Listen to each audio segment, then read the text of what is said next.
Hey there, tonight, we are diving into the kind of story only an insomniac could love. The soul-flattening monotony of ancient Egypt's most overworked bureaucrat. So before you vanish beneath your covers or vanish into your headphones, let's pause here for the ceremonial sleep channel ritual. Take a second to like the video and subscribe, but only if you genuinely enjoy what I do here. Seriously. Quality dreams only for those who want them. Get your pillow. Dim the lights. Maybe turn on a fan for that comforting hum. Shuffle into your comfiest position. Because tonight's tale is designed to nudge you gently towards sleep by boring your mind in the most strangely soothing way possible. Close your eyes. Picture the Nile gliding by under a sky just beginning to thaw from a cold night. Imagine a tiny, windowless mud brick office, a lone lamp fluttering in the drab grey, papyrus scrolls slumping on overcrowded shelves. The only thing slower than Egyptian bureaucracy? The beat of the water clock echoing drip, drip, drip. Congratulations. You are now the royal scribe in charge of Pharaoh's grain tally. The fate of thousands of sacks, stamped clay seals, and a queue of unsmiling clerks depends entirely on your ability to stay awake through the single most unremarkable job in antiquity. But don't worry, you won't need to, because this story is engineered to wear you down, not wake you up. Let the gentle shuffle of sand, the sour waft of last night's beer, and the never-ending loop of record-keeping soothe you into a state of stupefied calm. Now, let's shuffle quietly into the workday. No alarms. No drama. Just the ancient clock, the quiet hum of ink on papyrus, and the gentle embrace of a desert morning that never seems to end. Dawn comes slowly in the city of the Nile, seeping like ink into the cracks of mud brick alleys, rising with a patience that makes other civilizations seem frantic by comparison. Outside your office, in the grey-pink flush before sunrise, the dusty courtyards hold their breath. Even the river is a hush, unbroken but for the shuffle of night watchmen swapping places with morning's first name in a roll. Inside, on a mat thinner than memory, you lie awake beneath a slanting shaft of ochre lamplight, listening to the water clock counting off seconds almost too slow to notice. The air tastes of cool stone, spent oil, and the ghost of incense burned by the night scribe whose seat you'll inherit before long. Sleep yields not to urgency but to ritual. Nothing in this office is ever done in haste. Here, time stretches, a comfort if you wish to cling, an agony if you ever want time to pass. Your sandals land in the still cold dust. The floor holds the last of the night, gritty with the crumbs of yesterday's scrolls. Your first breath is tinged with the faint tang of river mud and plaster, a scent equal parts history and resignation. Somewhere in a distant chamber, a junior scribe coughs, hacking up the last words of a dream. Before your desk, a sliver of morning light sneaks through the reed shutter, slicing the dim like a blade through honey. The light carves out the piles of papyrus that crowd your workspace, towers of waiting numbers, edges softened by too many anxious thumbs. Some scrolls are so dog-eared the grain has polished to a shine. Others are new, sharp-edged, still raising splinters in the quiet protest of the underpaid. You reach for your reed pen. As always, there's a moment of hesitation, the memory of every slip, every botched carat, every poorly summed subtotal that someone like you, many years from now, might find and curse. You roll the pen between your fingers, thumb tracing grooves worn by habit and worry. Administration is the truest kind of immortality. Scribes are not thanked, but their mistakes echo for lifetimes. A shallow bowl of ink sits waiting, its surface thick as molasses, its colour closer to the inside of a walnut shell than any true black. You stir it, feeling grains of soot and gum Arabic drift and dissolve. Every scribe in the city has one recipe for ink and 3 for invisible grievances against the supplier. Yours is no exception. This batch is a little watery, a little clumpy, the perfect metaphor for the record office itself. A sigh escapes you. You say it's the cold. It's not. You set today's ledger in front of you, palms smoothing burrs from the papyrus. Already you can feel the day looping ahead, a slow river of names, sacks, seals, dates written in the stilted hand you've practiced for years. Efficient, anonymous, invisible except when it isn't. You glance to the corner, where a heavy jar sits sealed with clay. The stamp pressed into the plug, a falcon's profile, marks it as official. Inside, last week's grain tally. Outside, the hope nobody ever asks you to recount it. A cough from the outer hallway. The junior scribe, barely more than a shadow, slips in with a respectful dip of the head. Good dawn, master. You grunt, a greeting returned as custom and necessity both, for camaraderie and hierarchy, for neither and both. He lays on the desk a fresh sheaf of dockets, delivery confirmations from the night, each with its own thumbprint or stylus scratch symbol. Night Watch says the sum is correct, he whispers, though you both know that, like dawn itself, correctness is a negotiation more than a fact at this hour. You are supposed to check everything again. You do, at least. You check enough, flipping through the slips with the weary confidence of someone who has learned that to spend too much care is to risk madness. There are 57 entries. 2 seem off. You mark them in your private shorthand, a small dot in the margin, almost invisible, silently promising a review later. Later usually comes Monday. If you're lucky, Monday isn't today. Time drifts. The reed pen scratches. Columns assemble, numbers crawling across the ledger in neat ranks, none ambitious, none ashamed to be repeated. You pause to stretch your hand, fingers still stiff from sleep. A familiar throb blooms in your wrist. Call it the scribe's cramp, call it the old counter's blessing. You shake your hand, flexing until the pain fades to memory. On occasion, dawn brings visitors. Today, the silence is broken only by the hollow clack of a wooden measure against stone.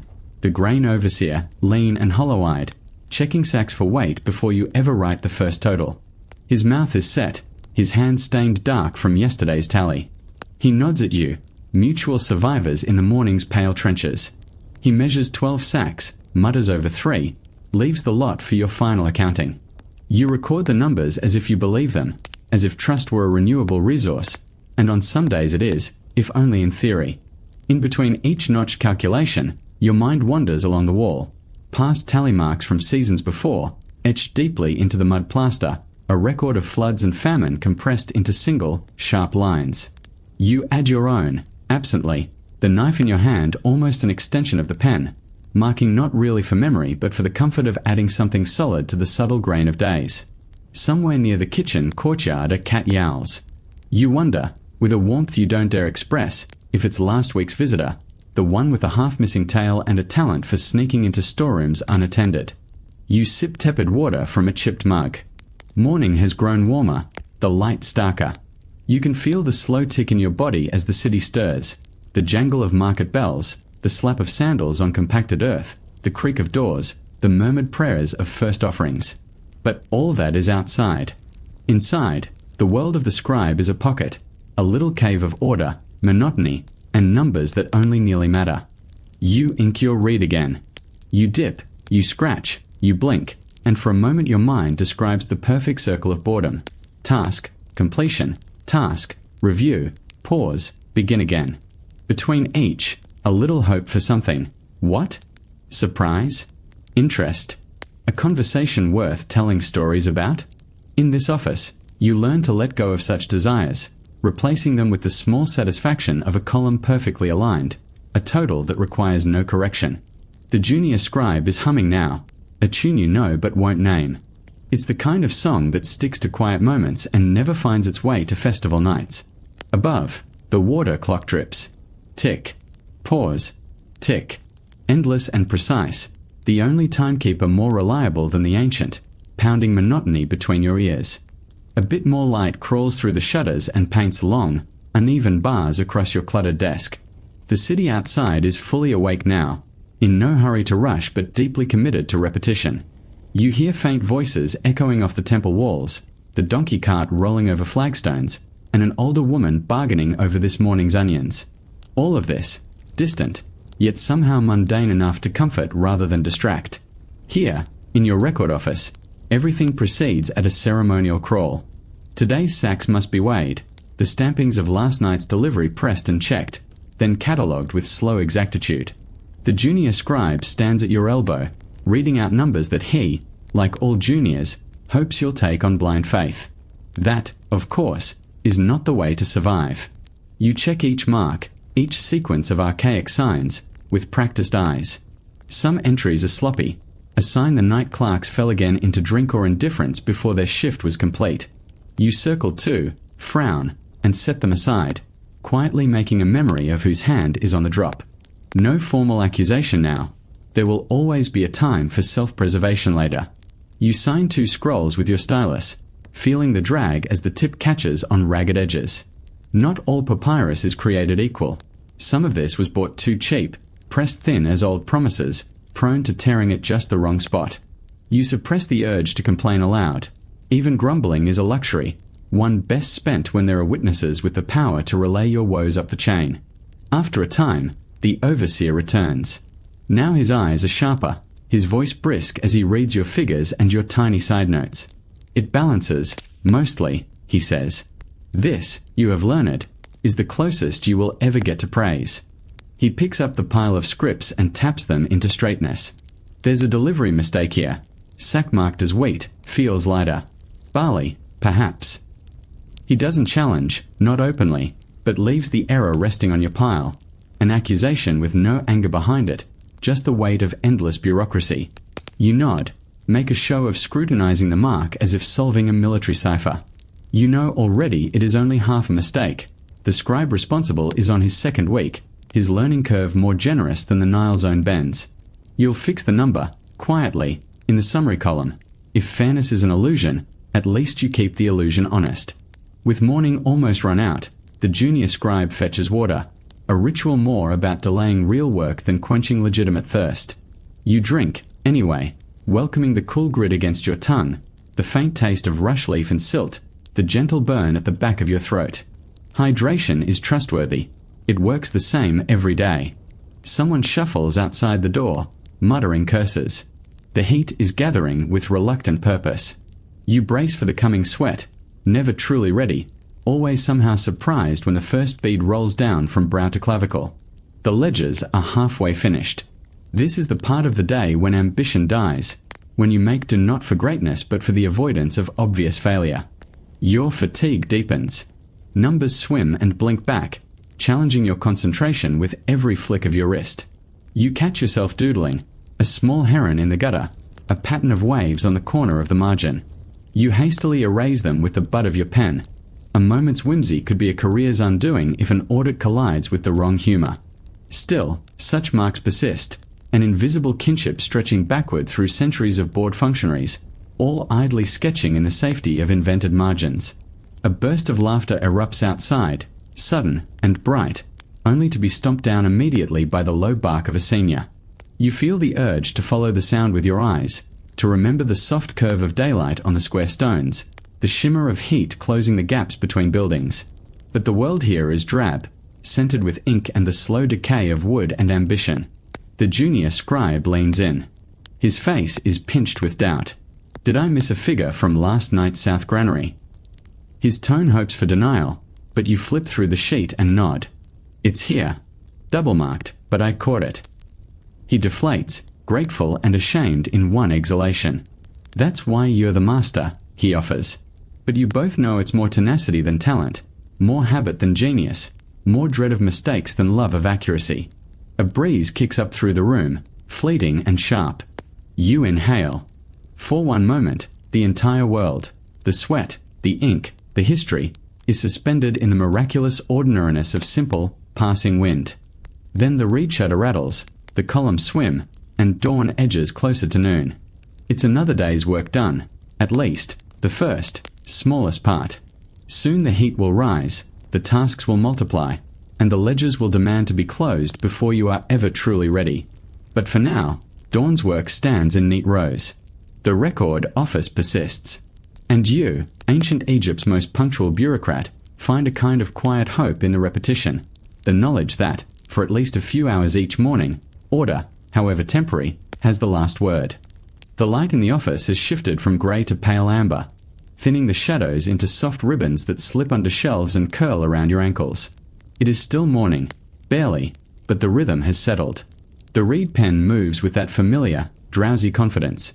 Dip, skim, scratch, lift, breathe, place. The work is not hard. The work is not easy. The work is a straight road that forgets to end. You number the slips from the night watch, stacking them into tidy little provinces. North Granary, South Granary, temple allocation, city rations. Each little state has its own rules, its own rhythms, its own favorite kind of mistake. You know them all the way a boatman knows the river shoals, by the feel in the wrist, the hint of a drag, the subtle tilt of suspicion before the eye admits what the hand already learned. Today the South Granary repeats a familiar sin. The same hand has written 2 different weights for sacks from the same batch. Not by much. Just enough to shave a day's bread from a mason and hope no one with a ledger-cold heart notices. You notice. You mark it without drama.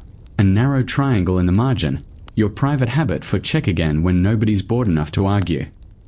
The junior scribe clears his throat. His voice comes hesitant, respectful, hopeful. Shall I begin the transfer sheets, master? You keep your eyes on the page. Begin. Copy the temple allotments first.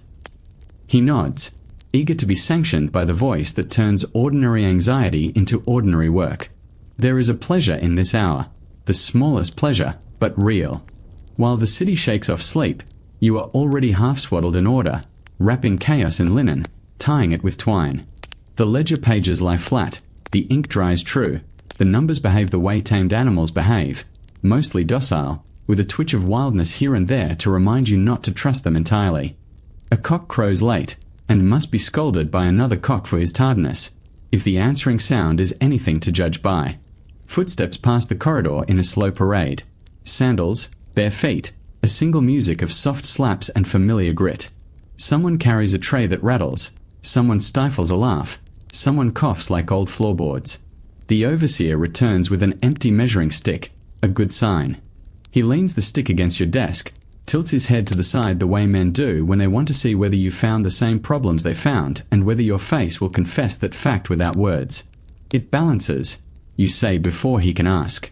Mostly, he adds, because it is his job to keep hope on a leash. The temple allotment from the south is undermarked by 2 sacks. Wrote barley where I think it was Emma. You tap the column you corrected. Found it. You do not smile. He does not say thank you. The ritual is the gratitude. He leaves one last note, a tiny seal disc pressed in brighter clay than usual. The jackal's head again, but sharper, crisper, as if the carver was given an extra bite of bread for getting the teeth right. You roll it between thumb and forefinger. Register weight, dryness, edge. Fresh. Honest. You drop it into the bowl for keeps. The second bowl, questions, already has 3. The junior scribe whispers measurements as he copies the temple allotments, voice low, a rhythm you could follow blindfolded. You respond in monosyllables at intervals designed to keep him honest without making him afraid. Fear makes poor clerks. Fatigue makes worse ones. You try to keep him in the narrow, survivable middle. A cat pads in, tail like a question mark, whiskers like curiosity written down. It slides along the leg of your table with that assumption of welcome all cats have, shivering dust into the little gold bands of light on the floor. You do not look down. You scratch the pen once, twice, pretend not to notice the fur that catches the lamp smell and turns it into animal quiet. The morning's final batch of slips arrives in a woven basket that believes itself ancient. The courier sets it on the floor with the careful disrespect of someone who has dropped too many baskets to feign dignity anymore. He wipes his brow with the back of a forearm polished to mahogany by sun and salt. From the river holds, he says. Watch says they check twice. His eyes add, that's your problem now. You nod him away and begin to sort. River holds are always a little damp in spirit if not in fact. The ink, even dried, sometimes lifts if your fingertip is too curious. The tags smell faintly of rush and a ghost of fish. The seals, if you're unlucky, crumble. If you're lucky, they crumble more slowly. You lay them out in a soldier's line and proceed like a physician. Glance, touch, press, turn, listen. You can hear a bad seal. There's a sound to old clay giving up its pride, a tiny sigh, almost a grain of sound. 2 sigh. You nod to yourself and decide they will live on the questions side of history until someone with a larger title decides whether mercy is cheaper than certainty. The junior scribe's pen stutters. He's reached the word that always stutters him, allocation. Too many loops. Too many letters that look like each other before the ink dries. He slows down by half and survives it. You say nothing. Now the light is more emphatic. The reed shutter throws a pattern across your hands that makes the veins look like a map someone over-inked in a hurry. You flex your fingers. They protest, then comply. It is a good day when the body obeys the will without requiring a negotiation. You turn to the daily summary, the first of many.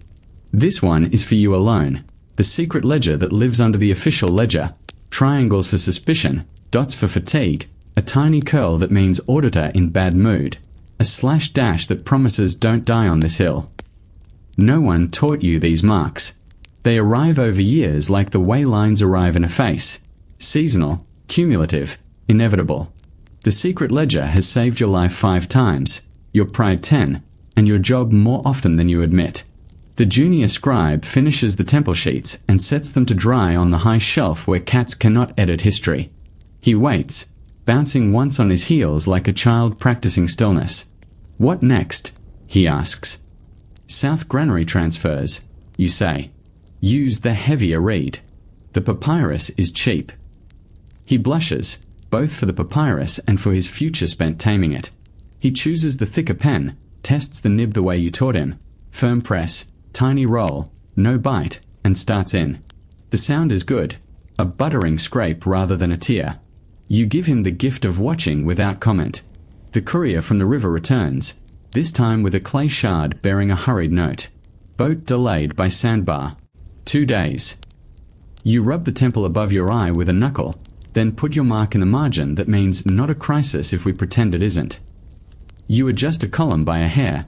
Today's rations will have to lean a little on tomorrow's patience. Outside, somewhere, a priest chants one of the old prayers. The tones rise and fall like a slow oar. The river answers with its mutter.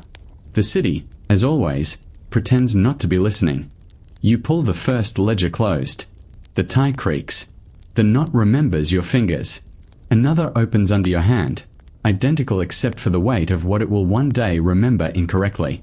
The junior scribe sneezes into the crook of his elbow, then looks mortified for having a body. You pass him a rag without shifting your attention from the page. He takes it as if it were absolution. There is a pause, a true, clean pause, when neither pen moves, when the water clock strip is the only act committed by anyone or anything. In that pause, the office breathes. Not you. Not the apprentice. The office. For walls, a door, a shelf, a window pretending it is not a hole. The office knows what to do with pauses. It turns them into endurance. Your pen moves again, almost on its own. The numbers behave. The lines line up. The columns climb. The quiet returns to its perch above the doorway and watches you put another hour in its cage. When you reach for the cup, the water at the bottom holds a single curl of reed fiber like a sleeping insect. You drink around it and allow the grit to argue against your tongue. The taste will be both story and complaint if anyone asks you later how your morning was. No one will ask. You will tell them anyway. The last slip from the river holds is the color of dried figs and twice as brittle. It cracks when you lift it, then apologizes by keeping its writing intact. The seal impression is faint but legible. Crocodile jaw, a little tooth missing that has been missing for as long as the stamp has had the honor of pretending to be a crocodile. Honest wear. You sign off with the tiny flourish you learned from the scribe who trained you and then forgot everything else he taught. The junior scribe sets down his pen and flexes his fingers as if removing invisible rings. He looks at your face the way men look at sundials when they want to argue with the hour. Is it time? Almost, you say. We close the dawn in 2 more lines. You write them, slow and even. The ink shines before it settles, and in that shine you can see your own eyes, smaller than you feel and more tired than you sound. The words are nothing special. The words are the bridge between beginnings and middles. Dawn ledger complete. A dot. A breath. A second dot, smaller, to mean actually complete. You set down the pen. Somewhere outside, a pot breaks and someone curses it into shards. Here, the office exhales once, the way old rooms do when a task they were built to hold has been held again. The junior scribe smiles, a rare, untrained expression. On to the noon, then. On to the noon, you say, which is the same as saying on to forever but with less poetry and more dust. He gathers the copies. You gather the seals. The cat gathers itself into a circle on the warmest square of floor. The water clock drops one last bead that still belongs to morning. The door opens to the square, and heat places its hand on your shoulder like an old friend who never learned to knock. Dawn is done. The day is awake. The ledger waits, expectant and unexcited, for the next part of the story that has always been the same. Heat lays its first full palm against the doorway. Not noon's punishing hand, just the polite, inevitable knock of a day that has decided to arrive whether or not you wrote ready in the margin. The office accepts it with a long, dry breath. Your reed shutter brightens from amber to pale gold. Dust rises and resettles in the slant of light like ideas that never learned how to be anything but quiet. You and the junior scribe work in a rhythm that feels older than both of you. You close one ledger while he opens the copybook. You cap the ink while he sands the still wet lines. He stacks the temple allotment slips while you coil the twine that binds them into a bundle that says, "We remember," even when you both know memory is only as strong as tomorrow's absence of rats. "Sign here," you murmur, and he does, small, careful, the line of his name more hopeful than proud. You press your own stamp beside his, the little hawk they gave you when you stopped being a junior and started being someone the juniors ask for permission to breathe near. The cat uncoils, stretches, and relocates to a brighter square of floor. One eye half open, one ear full of the rumor of birds. The cat understands dawn more honestly than the ledgers do. Resist nothing. Let everything arrive. Sleep when the ink is tired. You reach under the desk for the limestone night vault, the shallow niche where finished ledgers rest until the courier comes with a rope belt and a face full of other people's haste. The stone is cool. The hollow knows the exact squareness of your completed book. You slide the ledger in. It fits with the sigh that Oldwood makes when it's proud of having done its job one more time. A shadow crosses the doorway. The overseer again, his measure stick now light in the hand, his face glossier with the day. "You've closed the dawn?" he asks, as if the question is an oath that keeps the building from collapsing. You nod. He watches the vault like a priest watching a shrine.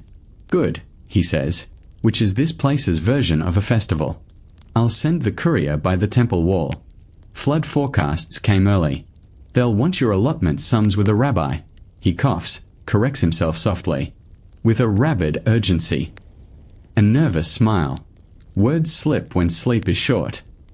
"Floods never do," you answer. It is the closest you come to humor in uniform. He leaves you a clay disc stamped with the crocodile jaw, the old, faint, honest one. "Keep," he says, and goes, sandals clicking a verdict no one appealed. The junior scribe edges the dried transfer sheets onto the top shelf, careful not to smudge the corners. He is humming again, that same thin tune that sounds like a ladder made of reeds. "Master," he says, and the word is small and sincere, "how do you know when a ledger is finished?" You consider the question without looking up. When it agrees with itself in 3 places, you say, "On the page, in the head, and in the body." He frowns a little at the last part. You set the twine down and finally meet his eyes. Here, you tap your temple. Here, you tap the ledger. Then you flatten your palm against the center of your chest. And here, if one of them says no, do it again. He nods, the way students nod when truth is clear and usefulness is inconvenient. Across the courtyard, the thin bell of the water carrier rings, a single, practical note. Footsteps gather to it. Someone laughs with their whole back. Someone lets the laugh die without apology. The morning's grocery calls braid together into a rope you could climb if you had reason to leave your post. You don't. You never do this time of day. The river is for other people's decisions. You slide open the drawer of odds and ends. Your private store of nothings, a broken stylus that wrote better after it snapped, a bead of dried ink shaped like a seed, an old wax seal with your father's scuffed mark that you keep as if the gods might reissue him if the symbol is handy. You touch each without thinking, just making sure that memory is still weighted where you left it. "Bring me the questions," you tell the junior. He fetches the small bowl of suspect seals, 2 fragile crumblers, one too sharp to be honest, one that smells faintly of mold despite the righteous look on its face. You lay them in a row and listen with your fingers. Press. Turn. Tap. The bad one reveals itself by pretending to be new after a long journey. You mark it with your private triangle and your public patience. It will have a long afternoon in someone else's hands. You will be asked for thoughts later. You will have exactly as many as they can afford. A breeze licks the shutter. The light moves to the back wall where a field of ancient scratch marks lives. Floods tell it in slashes, a child's height noted with a date, the ghost of a joke erased badly enough to survive. You add one neat notch, neither confession nor claim, just the unglamorous arithmetic of being present where you said you would be. Drink, you say, and pass the junior the mug. He takes it like a student takes a proverb. He doesn't wince at the grid anymore. Progress measured in smaller flinches. A courier appears with a rope belt and a face that has forgotten how to be surprised. Stone, he asks, and holds out palms that know the weight of bound sums better than they know the warmth of bread.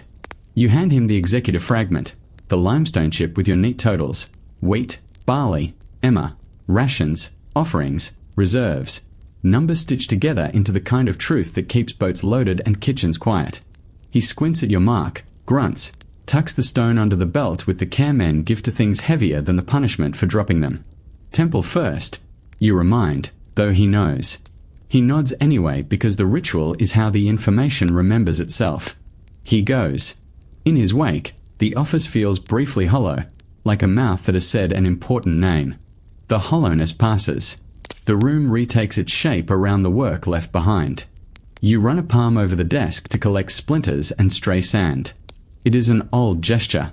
You learned it on your first week. The desk will cut you whether or not you are good at your job, but it will cut you less if you remember to be tender with it. The desk has outlived 3 chiefs and 1 flood. You sometimes suspect it writes through you rather than the other way around. At the door, the overseer's shadow returns one last time, this time attached to a question. The South Granary clerk, keep him, he asks, eyes not unkind. You weigh a life the way you weigh a seal, 4 edges and intentions. Keep, you say. Teach him to sleep before his night shift. He writes like a man awake for the wrong reasons. The overseer nods. I'll tell him you save him. Don't, you answer, binding the last bundle of slips with the last length of twine. Tell him the ledger did. He'll respect that longer. When the overseer leaves, the quiet expands until it touches the corners again. The water clock releases a bead that feels like the last syllable of a paragraph. You lean back, roll your shoulders, and listen to the slow grind in your neck reposition itself into usefulness. The junior scribe stands, awaiting a benediction you rarely give aloud. You offer the practical version. Wash the nibs. Sand the shelf. Move the cheap papyrus to the bottom of the stack so we forget to use it. He grins, the small, conspiratorial grin of those who have learned that order depends on strategic amnesia. He takes the bundle of reeds and goes to the basin. Alone for a sliver of a minute, you rest your hand on the closed ledger over the night vault's mouth. The wood is warm now. The book is a little universe with a horizon at both ends. Somewhere inside it lives a day that will be remembered only by the fact that no one thought to disagree with it. You whisper, not a prayer, exactly, but an old habit with the shape of one. Complete.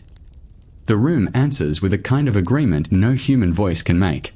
It is the sound of fibers drying, of ink becoming fact. The junior returns with a fistful of reeds dried to a point the color of smoke.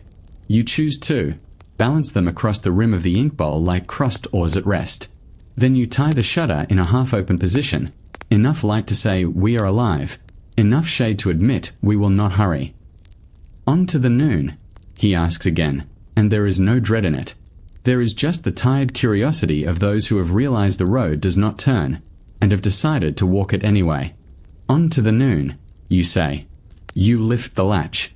The door answers with its familiar wooden cough, and heat puts its other hand on your shoulder, friendly now, but firm. The courtyard beyond is a quiet geometry of early shadows and people choosing their first mistakes of the day. You step over the threshold. The office remains behind you, as complete as a held breath. The cat follows at ankle distance, moral support shaped like indifference. The junior tucks the sealed bundles under his arm the way a soldier might cradle a shield he hopes not to need. Before you go, you glance back once, not for sentiment, but inventory. Lamp out. Ink capped. Ledger stowed. Questions marked. Desk spared from splinters. Dust allowed to be itself. Everything in its place, in the way that only matters to those who measure days by whether the next task finds them calmly arranged. You close the door with a palm that has learned how to be certain without being loud. Inside, the ledger's spine cools. Outside, the sun climbs. Between them, you, scribe of hours, clerk of grain, poet laureate of repetition, feel the small, reliable satisfaction of work that ends exactly where the next work begins. Dawn is done.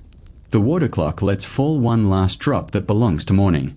It breaks like a tiny vow, soundless to anyone not already listening. You look toward the granary steps, where the noon count waits in a solid, sack-shaped line. The air shivers with cicadas that do not know they are a chorus. Somewhere, a priest begins a chant about beginnings and continuations and the duty of small hands. You pick up your pen the way a boatman picks up an oar, without ceremony, without complaint, with the certain knowledge that the river will not move itself. Come, you tell the junior, and he comes. The cat pretends not to. Together, you walk into the bright, slow certainty of the next ledger. Dawn, in the record office, has been counted. And for today, that is all the world asked of you. The sun hangs like a held breath. Somewhere beyond the gate, the Nile is silver and moving. Here in the courtyard, everything is gold and stubborn. You and the ledger have adjusted to the hours-long personality. The junior scribe has found a pace his hand can forgive. The overseer has run out of small speeches and stands like a statue with a heartbeat. Batch 12, 7th, you say. The sack lands true. The sling takes its weight with a leather sigh.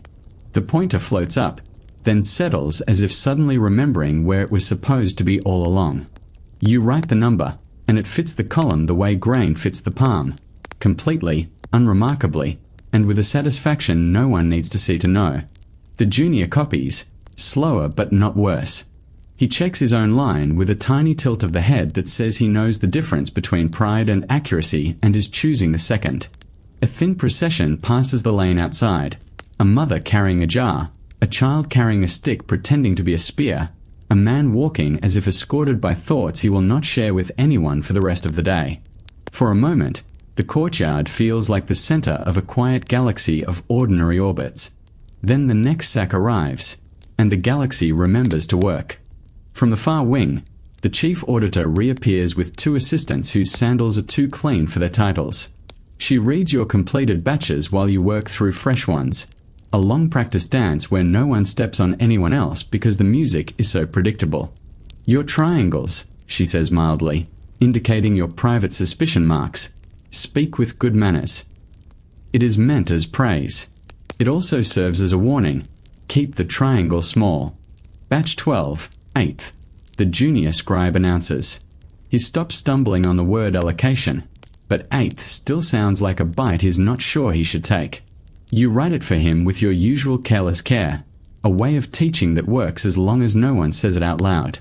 A wind brushes past from the river and brings a ghost of something green. You'd like to say papyrus, but it's likely only reed and wishful thinking. Either way, it lifts the hair on your forearms. The men below respond to the breeze with exactly no change in gait or tempo, which is how serious people behave when the day is at its most dramatic. The next seal is a falcon pressed so firmly the clay has sprouted a small ridge.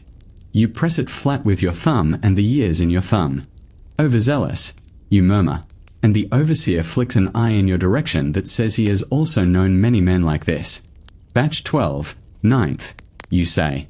The sack hesitates in the sling with the coyness of a liar. The pointer quivers. The junior starts to read the number it seems to want to be. You raise your hand. Wait. The word isn't loud, but it's heavier than the sack for a second. The laborer adjusts the sling's knot. The scale resets. The number becomes honest without fuss. Now, you say. The junior reads the proper weight and writes it with the relieved dignity of a man who almost spoke too soon and didn't. A fly walks across the corner of your page with the intolerable confidence of a bureaucrat from a different office. You flip the lower edge and send it skyward to argue with the sun instead. The gesture earns you a respectful glance from the cat, who has no love for competitors. Somewhere a bell rings 3 times, possibly the water carrier mistaking necessity for ceremony. No one looks. Noon's middle is a time when even eyes know to conserve ambition. Batch 12, 10th, the junior says, smoother now. The 10th sack lands and tells the scale the truth without prompting. You grant the truth the minimal reward it ever gets. Ink. The chief auditor sets your ledger down gently and says, the temple clerk will ask whether the sandbar delay is accounted for. It is phrased as a statement. It is absolutely a test. It is, you say, without looking up. She does not smile, but something in her shoulders considers it. Then he will ask whether you have recorded it or merely accounted for it. The corner of your mouth lifts a millimeter toward humor. Both, you answer. In separate lines, so one survives. This earns you no praise but removes the possibility of a lecture, which is the same reward with less noise. Batch 12, 11th, the junior says, and this time his voice hits the narrow ledge between monotone and melody. You let yourself enjoy it. The overseer steps forward to lift the seam and sniff. Today his nose is a ledger, conservative but not cruel. He nods. You offer a small motion of your pen that means, we are allies only so long as the numbers agree. He receives it as intended, with professional indifference that is half respect. You mark the end of the batch with a double line drawn without hurry. The ink sheen winks and vanishes. The double line is the oldest technology for convincing the mind it has completed something important. You've drawn it more times than you have drawn your own breath with full attention. It works anyway. A junior laborer drops a sack and apologizes with his whole face. The sack survives, as sacks do. The men give him the kind of grins that hurt only as long as the sun stays high. The overseer's stick taps once, lightly, a punctuation rather than a grammar lesson. Batch 13, you say, and you feel more than think the junior's brief tremor at the number. 13 is the kind of superstition accountants pretend they do not notice in front of their bosses and mark quietly in their most secret margins. You do neither. Wait, you add, and the fact of wait comforts the anxious part of the hour that fears novelty. The first sack of 13 lands like a sentence that knows its subject and verb. The seal shows the falcon with a nick you could recognize by touch alone. You approve by habit refined into instinct. Habit is the only shield Noon respects. You taste dust, sweet, soft, too familiar to be hated. The junior coughs once into the crook of his elbow and recovers as if clearing his throat in a poem. You hand him the thicker reed without looking, the way a musician hands a friend a better bow mid-movement. He takes it and his lines improve as if all he needed was permission to stop making things harder than they are. A woman passes the gate balancing a basket of flat loaves on her head with the arrogance of someone the sun cannot bully. The smell reaches you, warm bread and scorched flour, and lands directly in the part of your brain that negotiates with the future. You note this for later, which in noontime means eventually or never. Batch 13, third, the junior says, and your hand is already writing the second digit before he finishes the first. The scale agrees. The page agrees. The universe, the small one with 4 walls and a ledger, agrees. A wasp takes a slow tour of the platform, changes its mind about leadership, and leaves. The cat opens one eye and registers the exit as compliance. The chief auditor's assistants, still too clean for comfort, ask whether they should carry the temple copy now or after batch 13 completes. After, the chief says. Let the numbers reach their own conclusion. She looks at you when she says it, and you accept the philosophy as if you hadn't been practicing it all morning. The sun, at last, begins the subtlest part of its day, a motion too gentle for the eye, too clear for the skin to deny. Shadows tilt by half a thumb width along the platform rail. You move your ledger by the same measure. The junior scribe mimics the movement a hair too late but close enough to pass inspection by anyone who matters. Batch 13, 6th. The pointer sticks a moment. You whistle air between your teeth. The overseer nudges the knot. The number unsticks. Little problems that could become sermons are prevented by tiny mercies. You press your thumbprint onto a clay disc to test the dryness of the stamp the last clerk used. Your print takes clean, No smear. You give it back to the stream of little objects that prove things to people who go home tired and satisfied by having proven things. You consider, for an indulgent blink, the possibility of being the kind of man who misses this work when he is not doing it. The possibility does not disgust you. It merely looks at you with patient curiosity, as if to say, you are not special, you are a craftsperson, and craft is not a story, it is a posture. You find this reassuring in a way no festival could ever be. Batch 13, 9th, the junior says, voice now tuned to noon's long vowel. The sax weight is perfect. You underline nothing.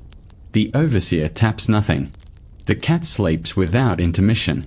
Perfection, being unremarkable, moves on. There is a pause where the men switch shoulders. The rope is untwisted and retwisted. The scale plate is brushed with the side of a hand to persuade it to like its work again. No one announces this maintenance. It merely occurs the way breath occurs. You write a single dot at the edge of the page, not for the audit, not for the summary, just because you met your own attention on the road and chose to bow. Batch 13, 10th, you say. The temple bell sends a ribbon of sound over the courtyard roof. Lunch will pretend to be joy soon. You do not name it. Naming gives hunger the wrong kind of authority. A small favor arrives disguised as a cloud that can't commit to shade. It slides over the sun, then loses interest. The men do not notice. You notice and decide not to be grateful. Gratitude is expensive at noon.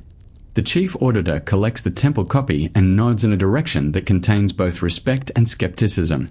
Before prayers, she repeats, and it sounds less like a deadline than a description of how time behaves. Batch 13, 11th. The number feels narrower than it looks. You write it as if widening a small door for a big man. It goes through. A laborer shifts and pulls, and his back says a sentence you do not translate. You keep the record for shoulders, weights that will never be read by the men who bore them and yet somehow recorded in them forever. If the body is a ledger, yours is mostly columns and very few notes. Theirs is all notes and a single line at the end that says complete. Batch 13, 12th. The overseer raises a hand. Hold. He listens to the scale, which does not speak but can be heard if your ears are humble. He releases. Now. The pointer behaves. No one says good. Noon's praise is to be allowed to continue. You draw the double line for 13 with the same indifferent flourish. Finished. The ink dries before you can pretend it matters. A boy returns with a small plate of something that thinks it's meat. The smell is ambition. The texture will be memory. He places it by the stair like an offering to work. You nod him away. You will forget to eat it until it forgives you. Batch 14, you say. The words sound like patience in a uniform. The junior doesn't flinch at the number. The men don't flinch at the sacks. The overseer doesn't flinch at the clouds. The cat, naturally, cannot be bothered to flinch at any cosine of existence. The first seal of 14 carries a falcon so shallow it's almost suggestion. You tilt the disc. The light finds edges where the clay would rather pretend there are none. Press tired, you say. The overseer lowers his stick onto the scale frame with the weight of a warning that knows its place. Wait, you ask. The junior reads. You write. The day, blessedly, declines to argue. By now, the ledger's page looks like a field of ladder rungs down which someone with sense could climb to bedtime. You keep climbing. The junior keeps pace. The men keep making the world continue, one sack at a time. A sparrow returns and decides the courtyard is safe enough for 2 hops.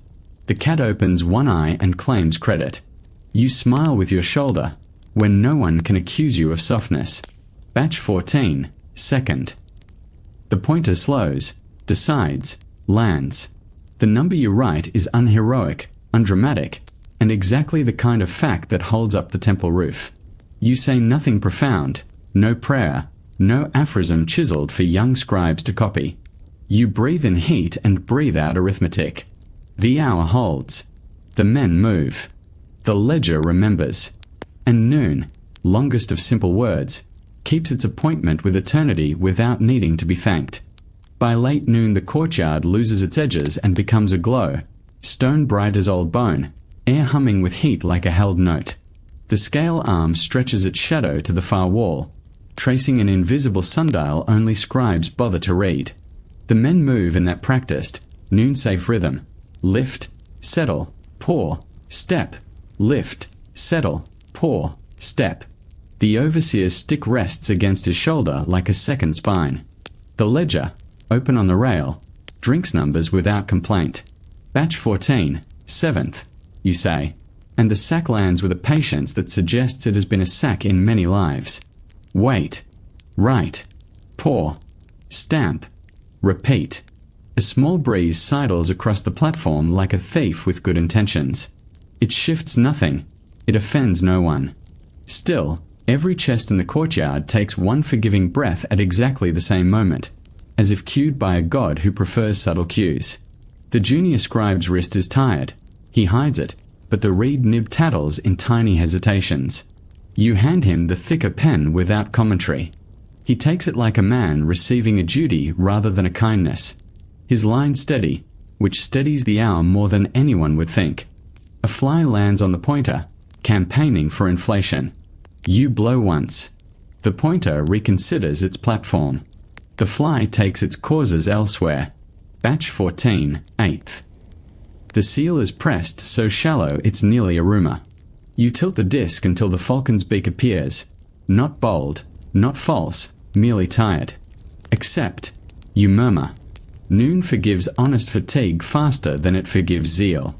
Somewhere beyond the gate, the temple bell throws a strip of sound over the roofline. Lunch has come and gone for luckier, lazier trades. Here, it is a rumour deferred. The boy with rope arms appears with a small plate of meat that can't prove it. He places it on the lowest rail with the reverence of someone who has seen hunger change a man's grammar. You nod him thanks reduced to geometry.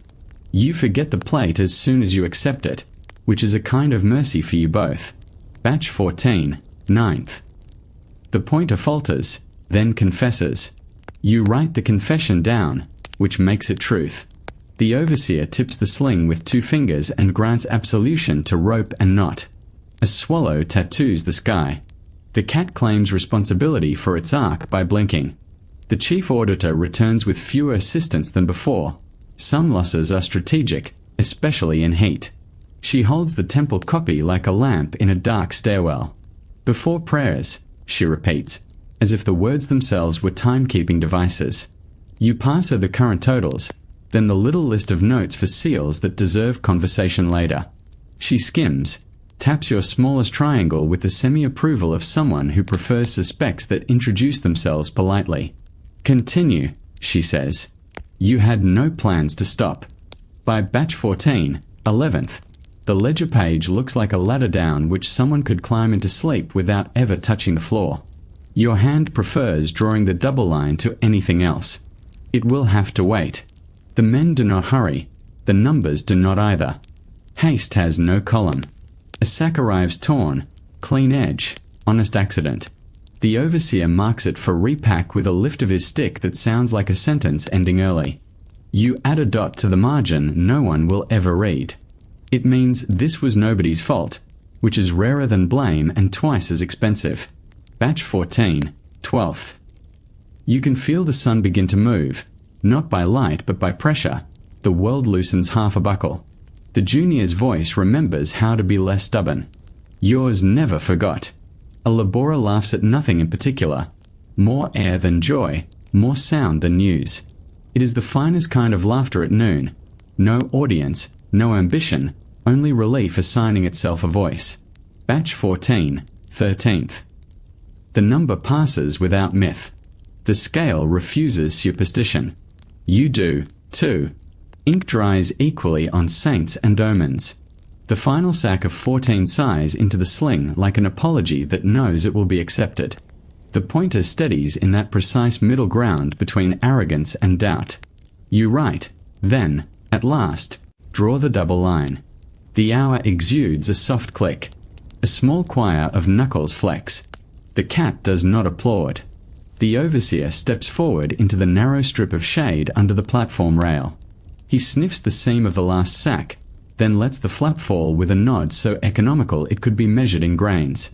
Totals, he says, which in this courtyard means we both want mercy and will settle for closure.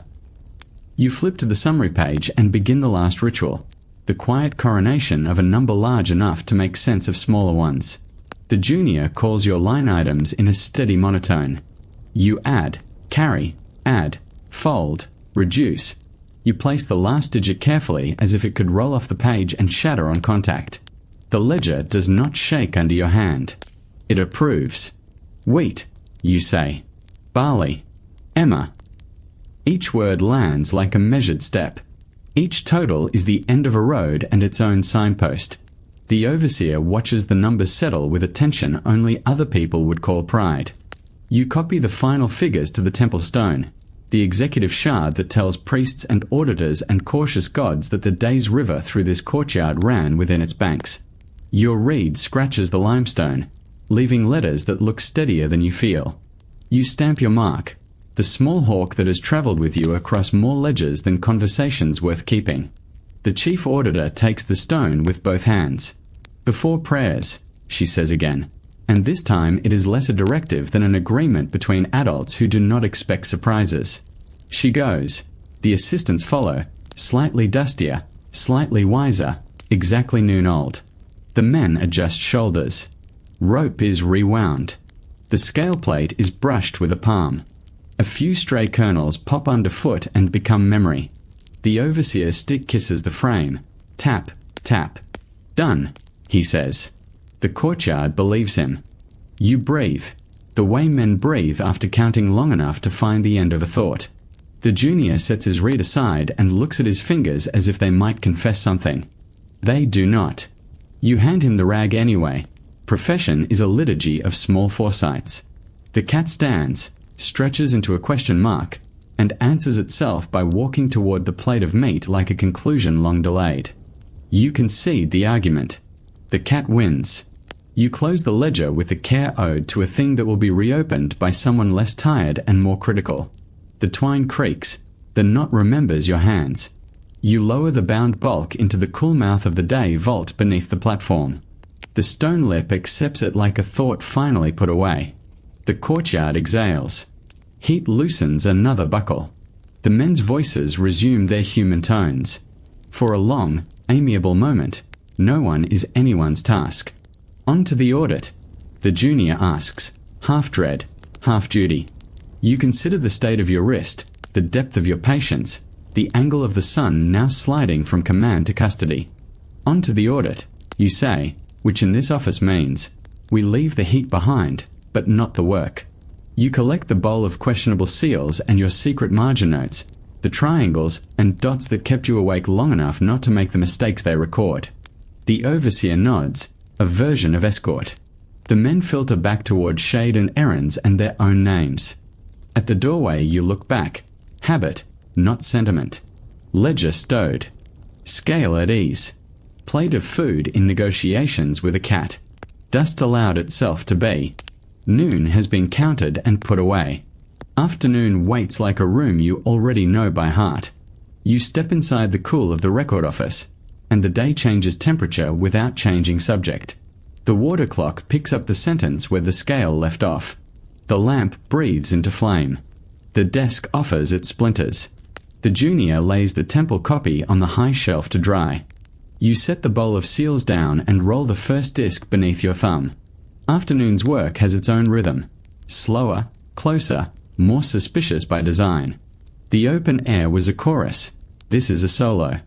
Here the jokes become whispers and the whispers become marks and the marks become mercy or memory depending on who reads them.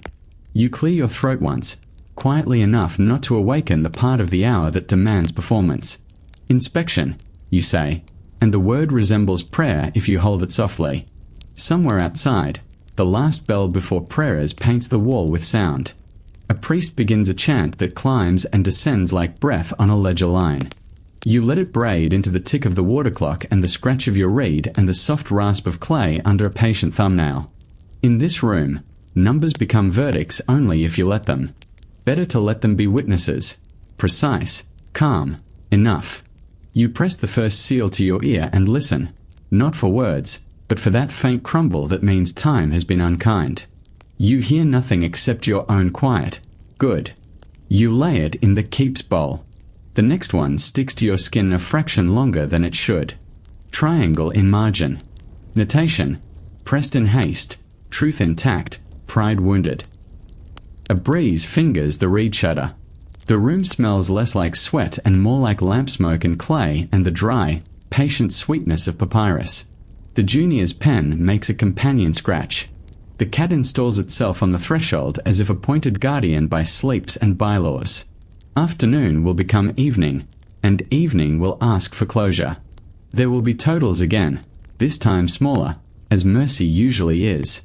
There will be a stone to carry and a nod to accept and a door to close without any need to lock it because repetition is the safest lock there is.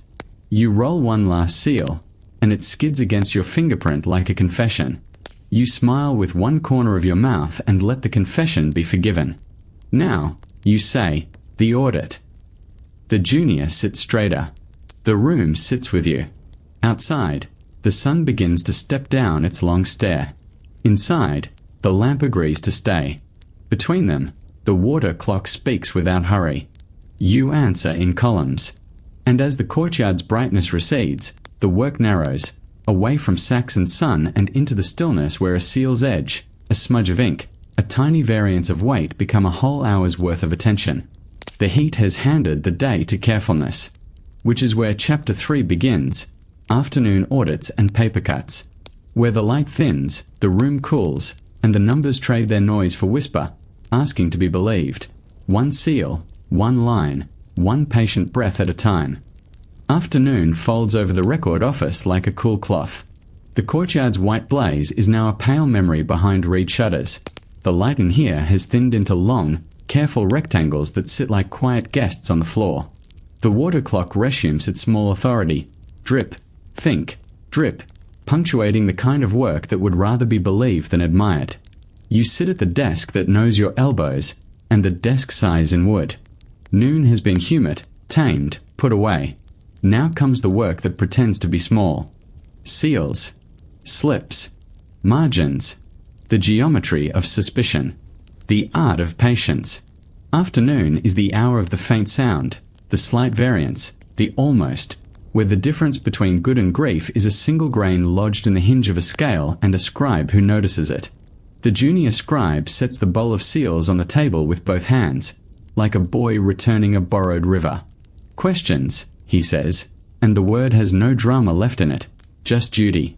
There are 12 today, 2 crumbly, 3 too sharp at the teeth, 1 stamped at an angle by a thumb with more zeal than sleep, 6 that are probably harmless but have a face you don't trust yet. They look identical to anyone who does not spend their afternoons listening to clay. You roll the first disc beneath your thumb. A proper seal is a good pebble, cool, exact, unpretentious. This one is almost that. The falcon's beak is deep, the edge clean, but when you turn it and let it tap the desk, the sound is slightly higher than truth. Sun-dried in a hurry, you murmur, a judgment without a sentence. You press your nail lightly into the rim. The clay gives with a flake instead of a smear. Time enough, you decide, and place it in the keep bowl, which is really the forgive bowl wearing a stricter name. The next is the jackal, the old jawline, the kind of stamp that has told the truth so long it no longer argues.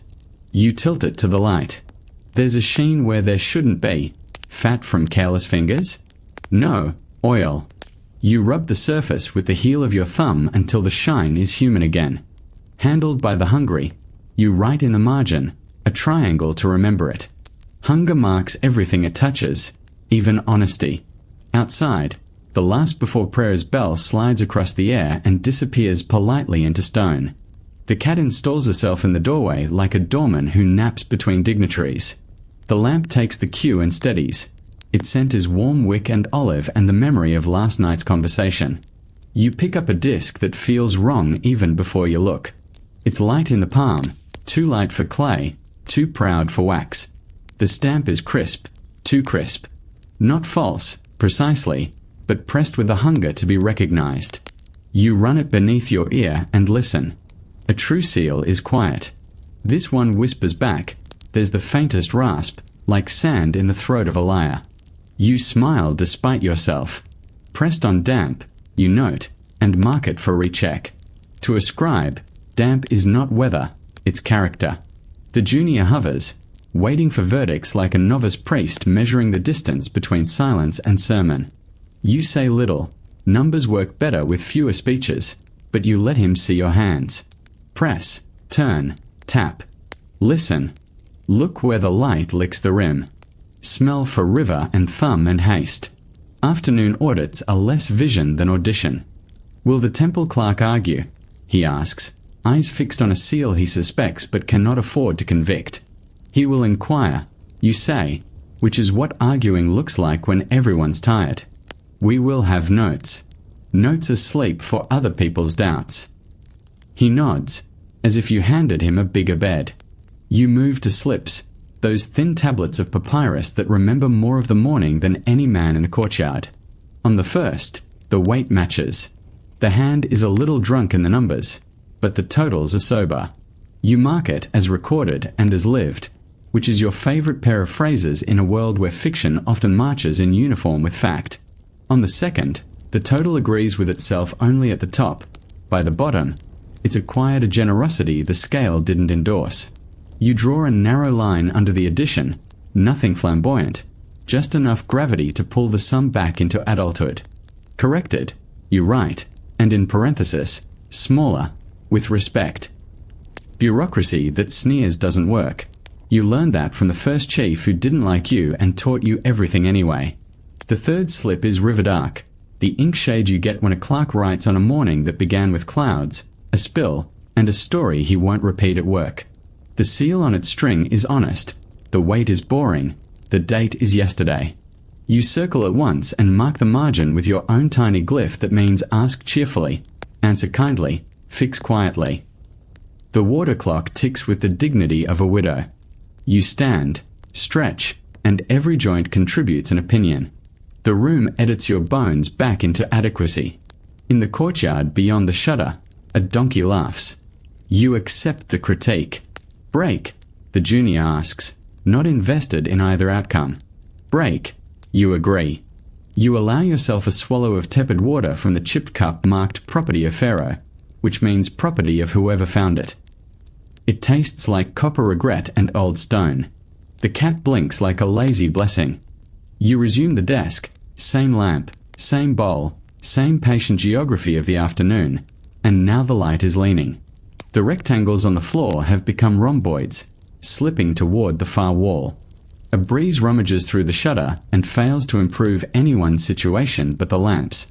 You take the most suspicious seal last, because patience is a skill that grows if you starve it properly. This one is the crocodile, old friend, old enemy, depending on the day. The missing tooth is there, as it should be, but the press is shallow and the rim shows two tiny nicks where a fingernail did panic when it should have done nothing. Clerk new, you write. Supervisor older. You roll it, tap it, listen. The sound is fine.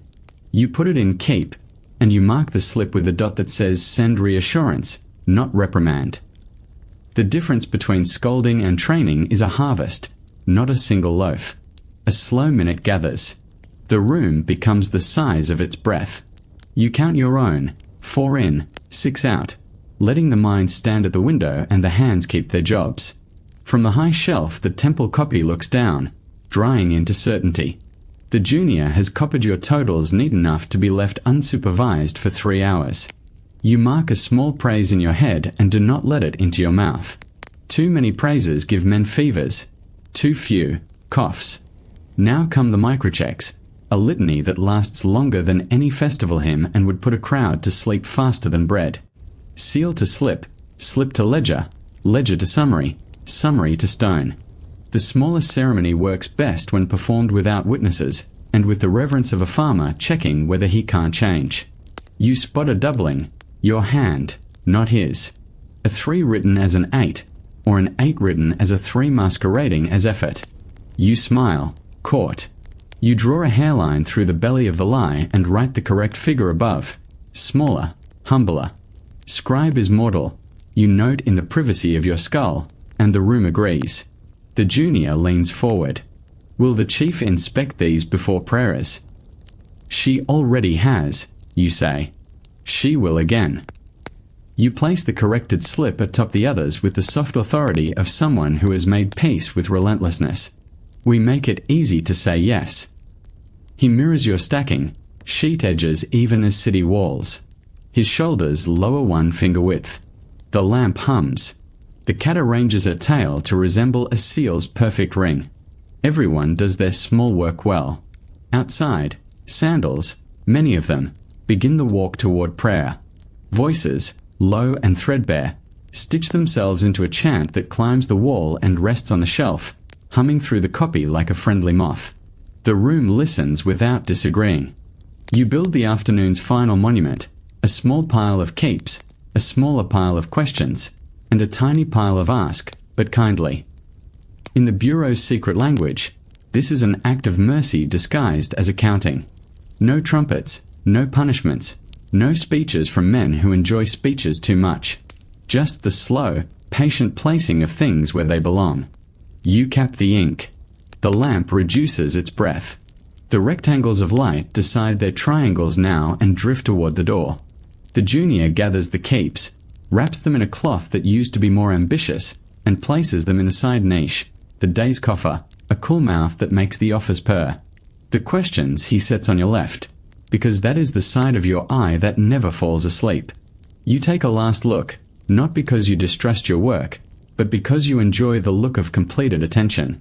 It is a face you don't get to see often in other mirrors. Totals for the audit page, he asks. Not yet, you say. We let them sit. Numbers should cool before they carved. He nods slowly, as if you've told him something about bread. The water clock gives a little cough before its next drop. Old clay, old reeds, old water. The drop falls. Somewhere in the city, a door closes gently on an afternoon argument that didn't deserve to see dusk. You stack the keeps one last time.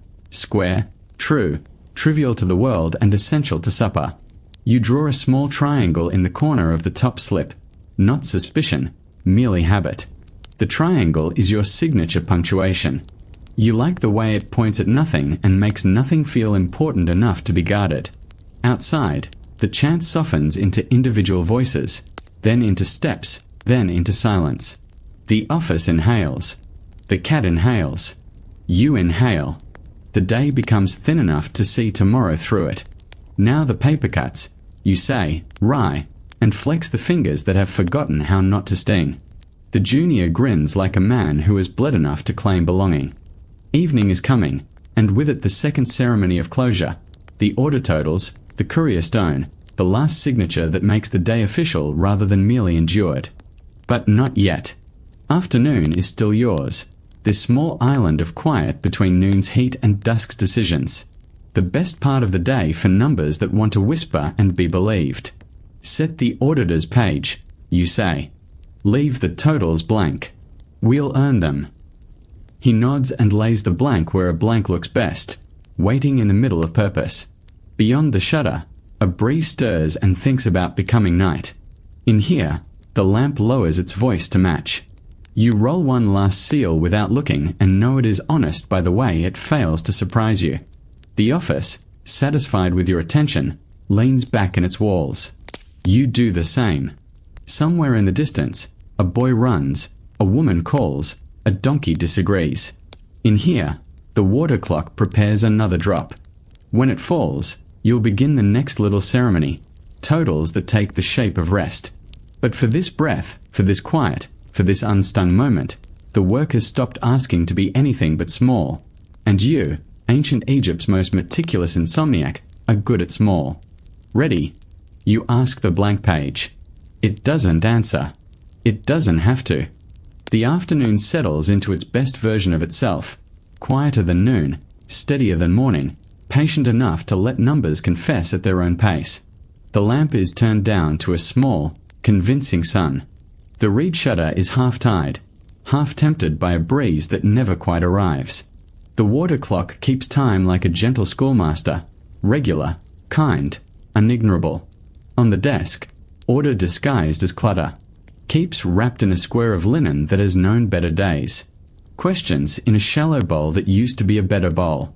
Your margin notes, triangles and dots, and the small bent line that means look with mercy.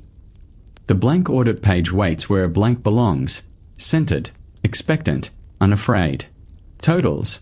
The junior asks, softer now, as if totals could be startled. Totals. You agree, but the way one might agree to a slow walk after supper. You pull the first stack closer and press your hand atop it. A small weight of ownership, a promise you're listening. Then you begin the ceremony that makes afternoon worth surviving, turning lists into meaning, and meaning into rest. Audit totals are not arithmetic only. They are a conversation between the page and the day. You speak slowly. The page answers in ink. You start with wheat. Everyone does. Wheat is the elder sibling that remembers the way home. Barley will make do. Emma will scowl and comply. Your reed drags, then glides. Ink more obedient than men. Men more obedient than heat. Heat more obedient than the hour. The junior scribe breathes on cue. He's learning the cadence. Your inhale on a column check. Your exhale on the sum. The tiny pause when a number arrives looking slightly too pleased with itself. Again, you say only once, and he reads it backward, then forward, left to right, then right to left, because private audits require the mind to walk both ways on the same road. You underline the first figure, not for drama, but because unlined numbers walk off when nobody's looking. The underline is the leash that keeps the mind from straying into almost. From the courtyard comes the soft, symmetrical sound of a broom in a good mood. Someone is sweeping nothing useful except the idea that the day is not yet over. You decide to keep the idea. It occupies less space than hope and is less likely to spoil. Temple allotment, wheat, the junior says, and the phrase steps politely between your ears. You add. You cross-check. You lower your pen and listen for the small interior click that means a number has stopped wobbling. It comes, late, but present. You write the sum in a hand designed not to impress anyone except a sleep-starved conscience. Now barley. Its sum is bigger than it looks and smaller than it wants to be. You mark the variance from last week with a hairline note. No drama, only memory. On the far corner of the desk sits the stone where this will go. You glance at it briefly the way a man glances at stairs he'll climb in a moment.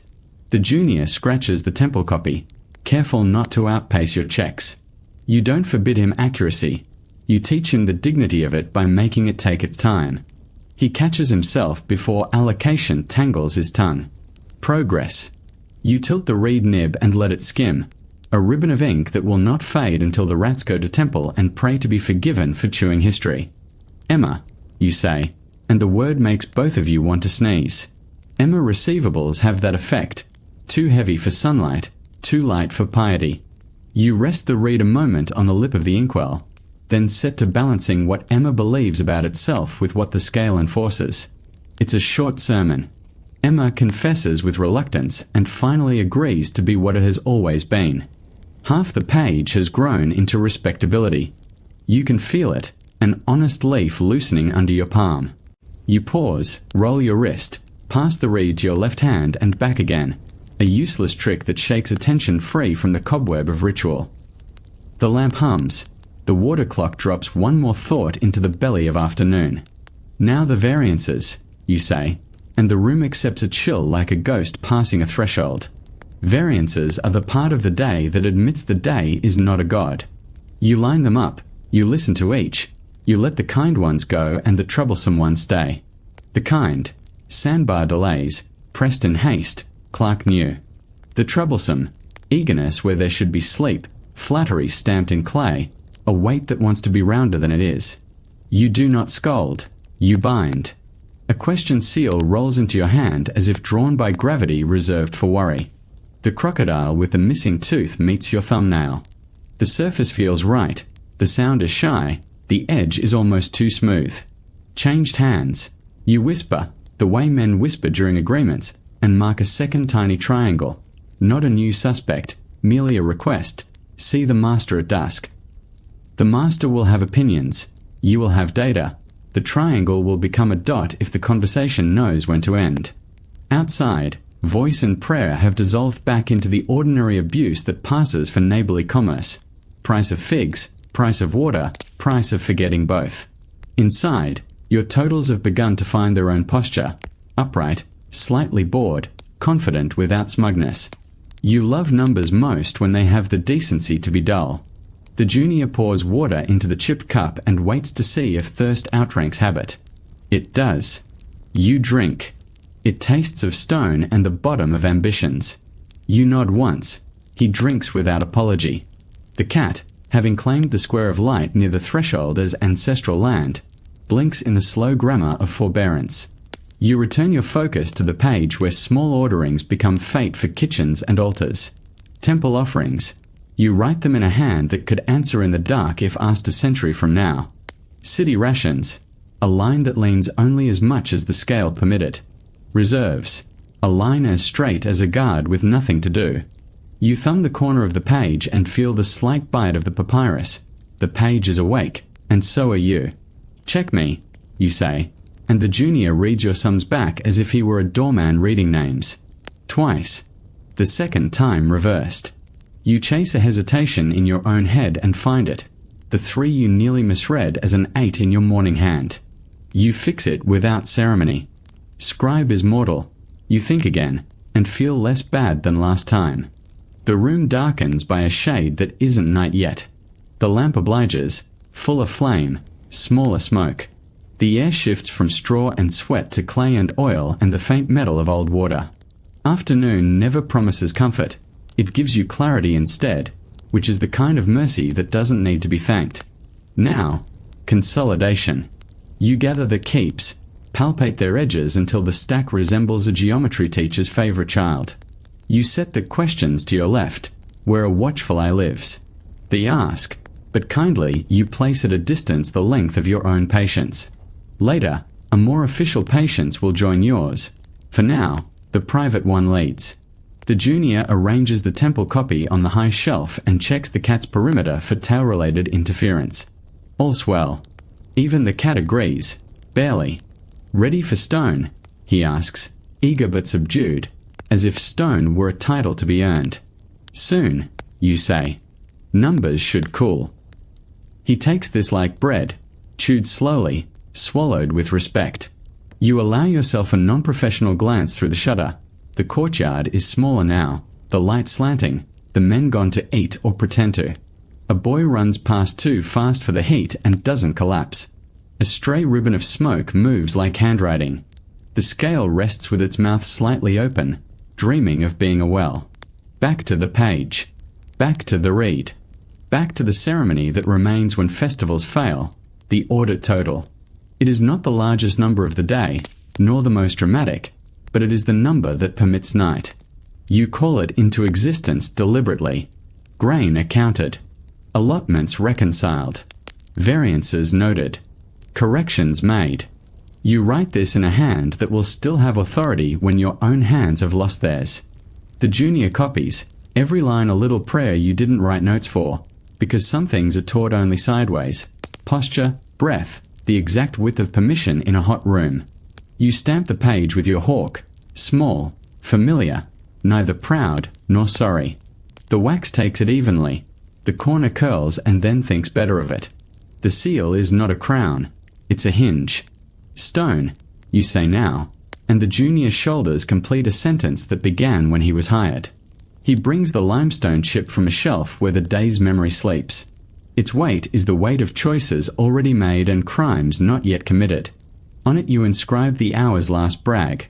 All accounted, nothing famous, everything edible. Your reed scratches the stone with it whisper reeds save for things they respect. Each letter is the size of a swallow's footprint. You sign not with flourish but with finality. The hawk presses into wax like a bird settling into a sensible branch. The courier's footfall will come soon, quick, economical, trustworthy. He will take the stone. The temple will nod. Someone will pretend to dislike your triangles and then use them anyway. The city will eat. The river will return. You set the stone at the door and rest your palm on it, a blessing with no theology. Complete, you say, only once. The room accepts your verdict, not because it agrees, but because your voice has been useful here long enough to substitute for proof in matters that can be proven later. Now the aftermath. Cap the ink, fold the linen, tuck the questions beneath a weight that looks like a paperweight and is actually a stone from your father's yard. Damp the wick with a twist that leaves a glow but not a flame. The water clock offers one last drip of afternoon before it begins to call itself evening. The junior stands where men stand when they deserve praise and will settle for instruction. You offer him both in the only language that doesn't give men fevers. Tomorrow you read the variances before I do. If you hesitate, mark them small. If you're certain, mark them smaller. Certainty should be quiet in this room. He nods with his whole back. The cat yawns with theological authority. Fetch the courier, you add, and he goes, soft-footed, purposeful, as if he and the courtyard had an understanding. Alone with the desk, you rest your hand where the ledger had been. The wood is warm, the outline is absent. Your wrist forgets to ache for a breath. The office, free of witnesses, expands by one quiet heartbeat. The kind rooms give to men who have asked them to keep secrets and delivered on their end of the bargain. Through the shutter, evening begins its work. Shadows lengthen, roofs cool, the stone's glare gives way to the soft logic of angle. Somewhere, a woman calls a boy by two names, his own and the one he will outgrow. A laugh refuses to behave and becomes two laughs. The scale sighs in its sleep. The broom is put away where brooms go to remember their bristles. The courier arrives as predicted. Belt, sandals, nod. He lifts the stone with the gentle greed of a man who carries proof for a living. Temple, you say, and he disappears toward that building's appetite. You extinguish the lamp, but not all the way. You let it breathe. The water clock is now a rhythm slightly slower than the heart's, good for totals that have to survive the night. The junior returns, eyes asking if there is more. There always is, but you are careful with the word always. Now we sit, you say, just for 3 drops. He sits as if he's been taught to obey the water, not you. Drop, drop, drop. After the 3rd, you rise, gather the questions, and set them to the right, where patience lives longer. The rest is done, the kind of done that accepts argument but not apology. Outside, a last bright line slides off the granary wall and leaves behind the sober colour of audits and paper cuts and evening voices. Inside, you straighten the chair that did not complain and the pen that did not lie and the page that did not run from its own ink. Ready for the paper cuts? You ask, and the junior grins, not bravely, just accurately. He ties the shutter, checks the wick, aligns the questions with a line on the desk that only you can see. Evening has put on its coat. You put on yours, the one made of habit and small ceremonies. The day obeys and stands. Now, you say, we read the edges, and the hour nods, and the seals wait, and the next part of the story, the part with fewer sacks and sharper eyes, slides into place without sound. The lamp leans, the water clock breathes, and we moves from patience to precision. Afternoon tilts toward evening, and the room narrows in the best way, less glare, more meaning. The shutter breathes a modest breeze that can't quite be called wind. The lamp burns with a patient core. The water clock slows by a feeling, not a measure. This is the hour where carefulness takes the chair at the head of the table and nods for the work to proceed. On the desk, the questions stack, the small linen square for wrapping anything that decides to behave, an ink that has learned to move only when invited. The cat patrols the threshold as if hired by the Department of Thresholds. The junior takes his place to your left, hands clean, eyes steady, voice ready to be the sort of voice numbers trust. We read the edges, you say, not loudly. The room hears it as a bell. The top slip is river dark, the ink thick from a morning that tasted of humidity and disapproval. Seal attached, crocodile, missing tooth worn flat. You turn the clay circle once, twice, let it tap wood. The sound lands soft and dignified. You run a nail along the rim, no smear, only a dry, honest flake. Keep, you say, and the junior notes it with a small, grateful line. The next slip carries a seal too perfect for its own good.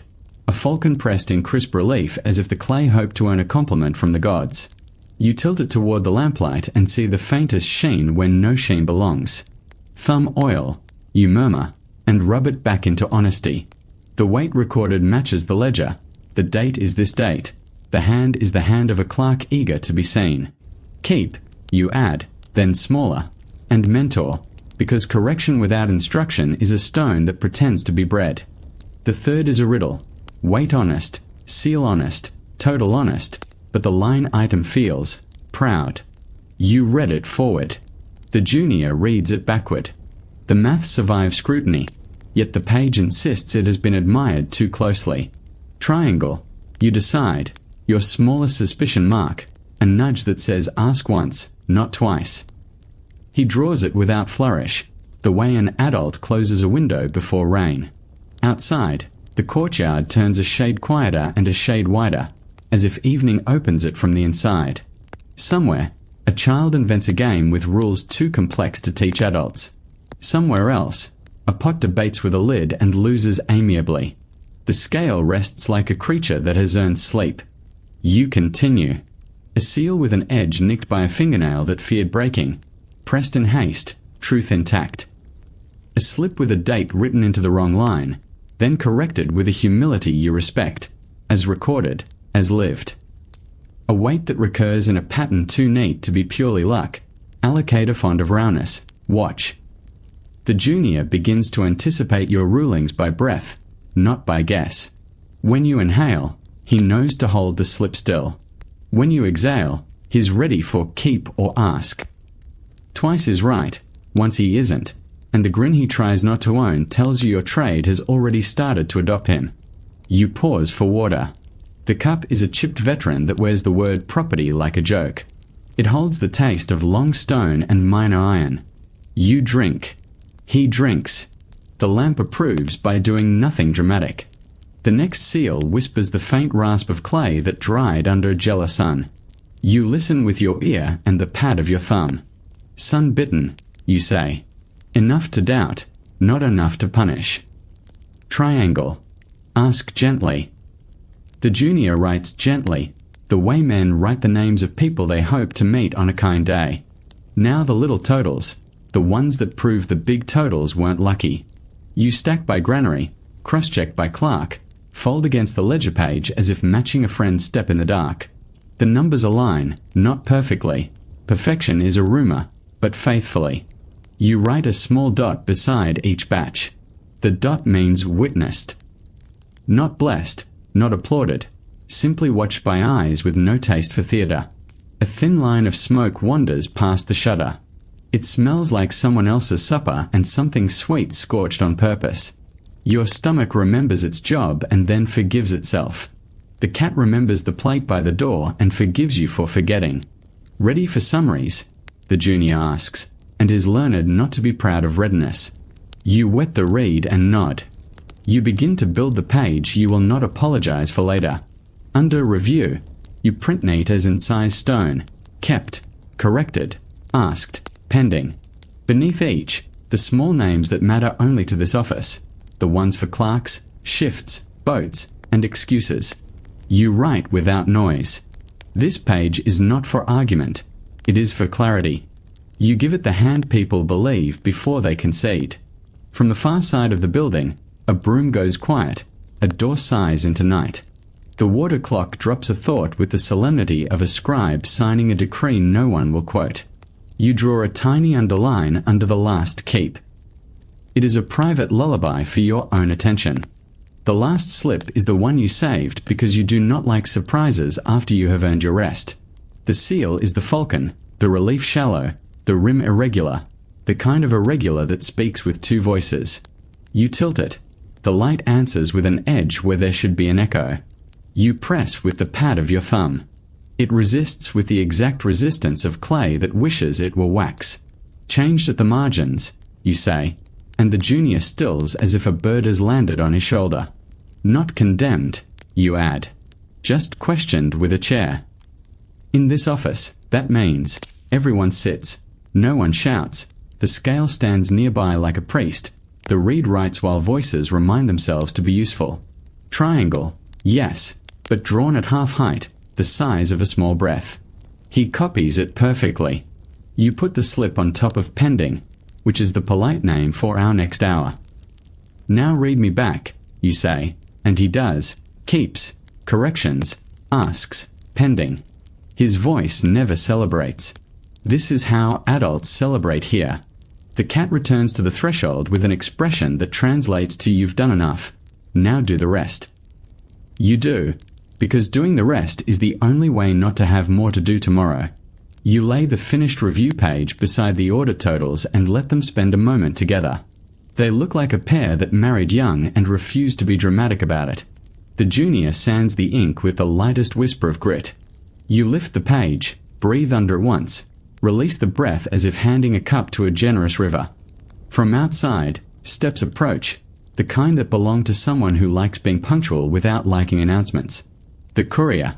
He takes the stone copy you prepared earlier, weight solid, message plain, and nods to the review page with a respect he never shows people.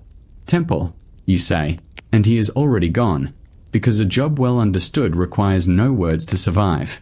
You cap the ink. You fold the linen that has tried to be helpful all day. You stack the questions for the next ceremony, the one with chairs. You loosen the shutter not to admit a deeper blue. The lamp adjusts downward as if proud of you. And, the junior asks, almost more breath than word. Intermission, you answer. The evening sits down now. He understands. He places the review page in the slight dip of the desk where important pages rest before becoming history. He tidies the reeds, even the broken one, especially the broken one. You suspect he keeps it for the same reason you keep your father's stone, talismans that refuse to brag. Together, you look around, not sentimentally, only to confirm. Ledger, resting. Stone, gone. Totals, signed. Questions, honest. Lamp, agreeable. Cat, satisfied with arrangements. The water clock offers one drop more, and with it the idea that the day knows your pace. You accept the compliment without letting it near your posture. Bring chairs, you say. We make the questions comfortable before we make them behave. He smiles the smallest allowable smile and goes. When he returns, you position the chairs the way you always do. One for you, one for the clerk or overseer or master, one for the scale like a witness no one dares to perjure. You set the bowl of seals where hands can't mistake honesty for convenience. You put the reed in its place. You put your patience in yours. Outside, the granary breathes. Inside, the office squares its shoulders. Evening installs itself, not as spectacle, but as permission, to talk low, to think slow, to finish only what cannot be carried into night. The junior sits, ready in the way boys are when they finally realize that readiness is a quiet thing.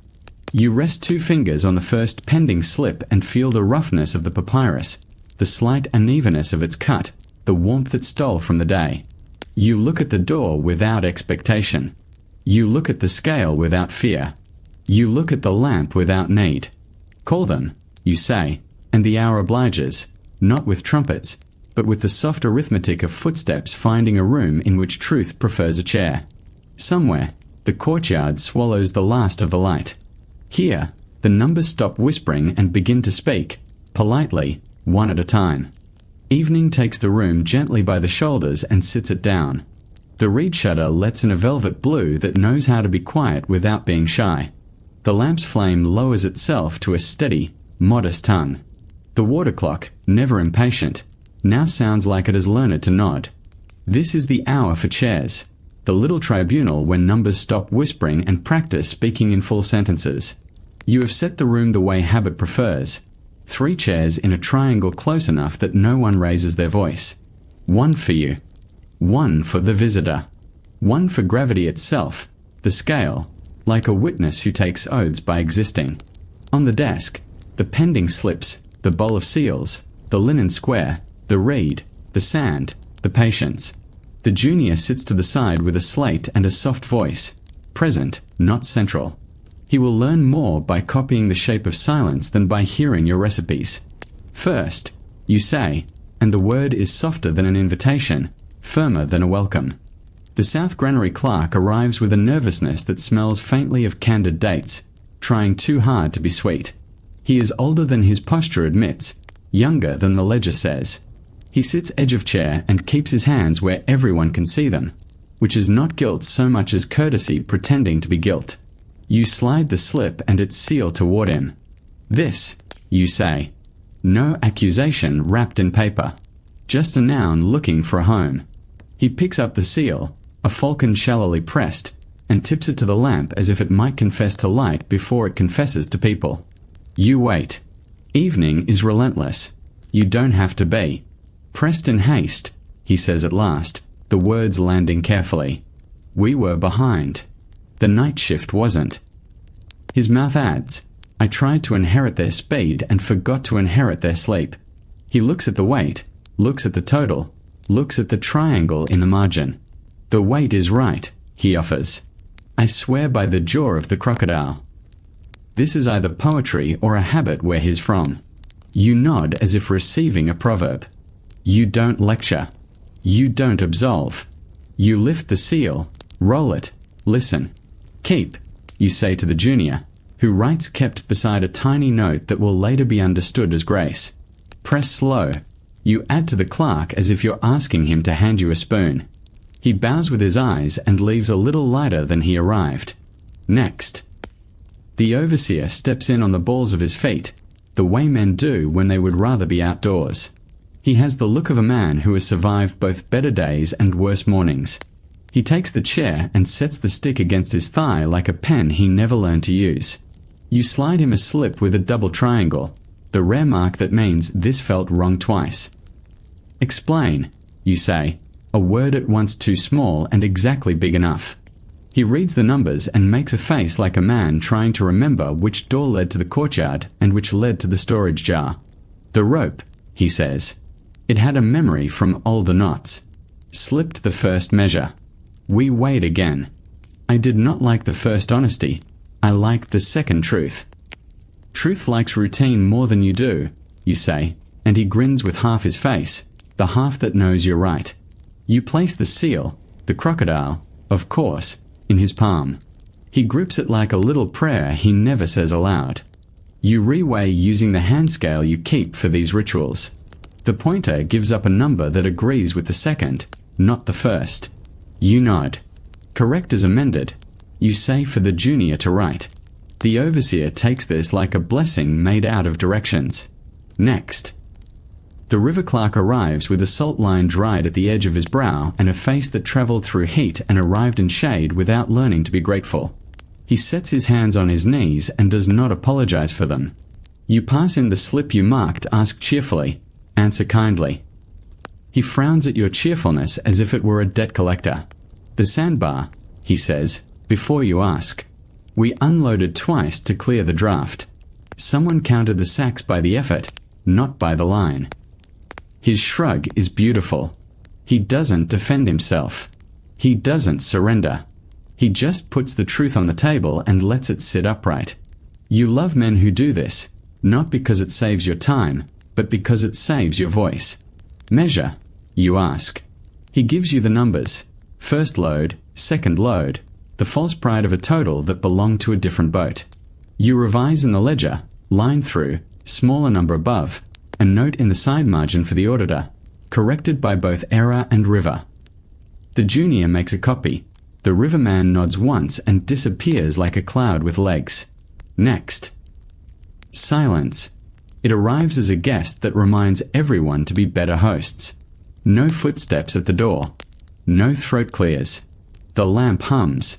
The water clock drops a word the room already knows. Continue. You invite the pending list closer as if offering it a seat.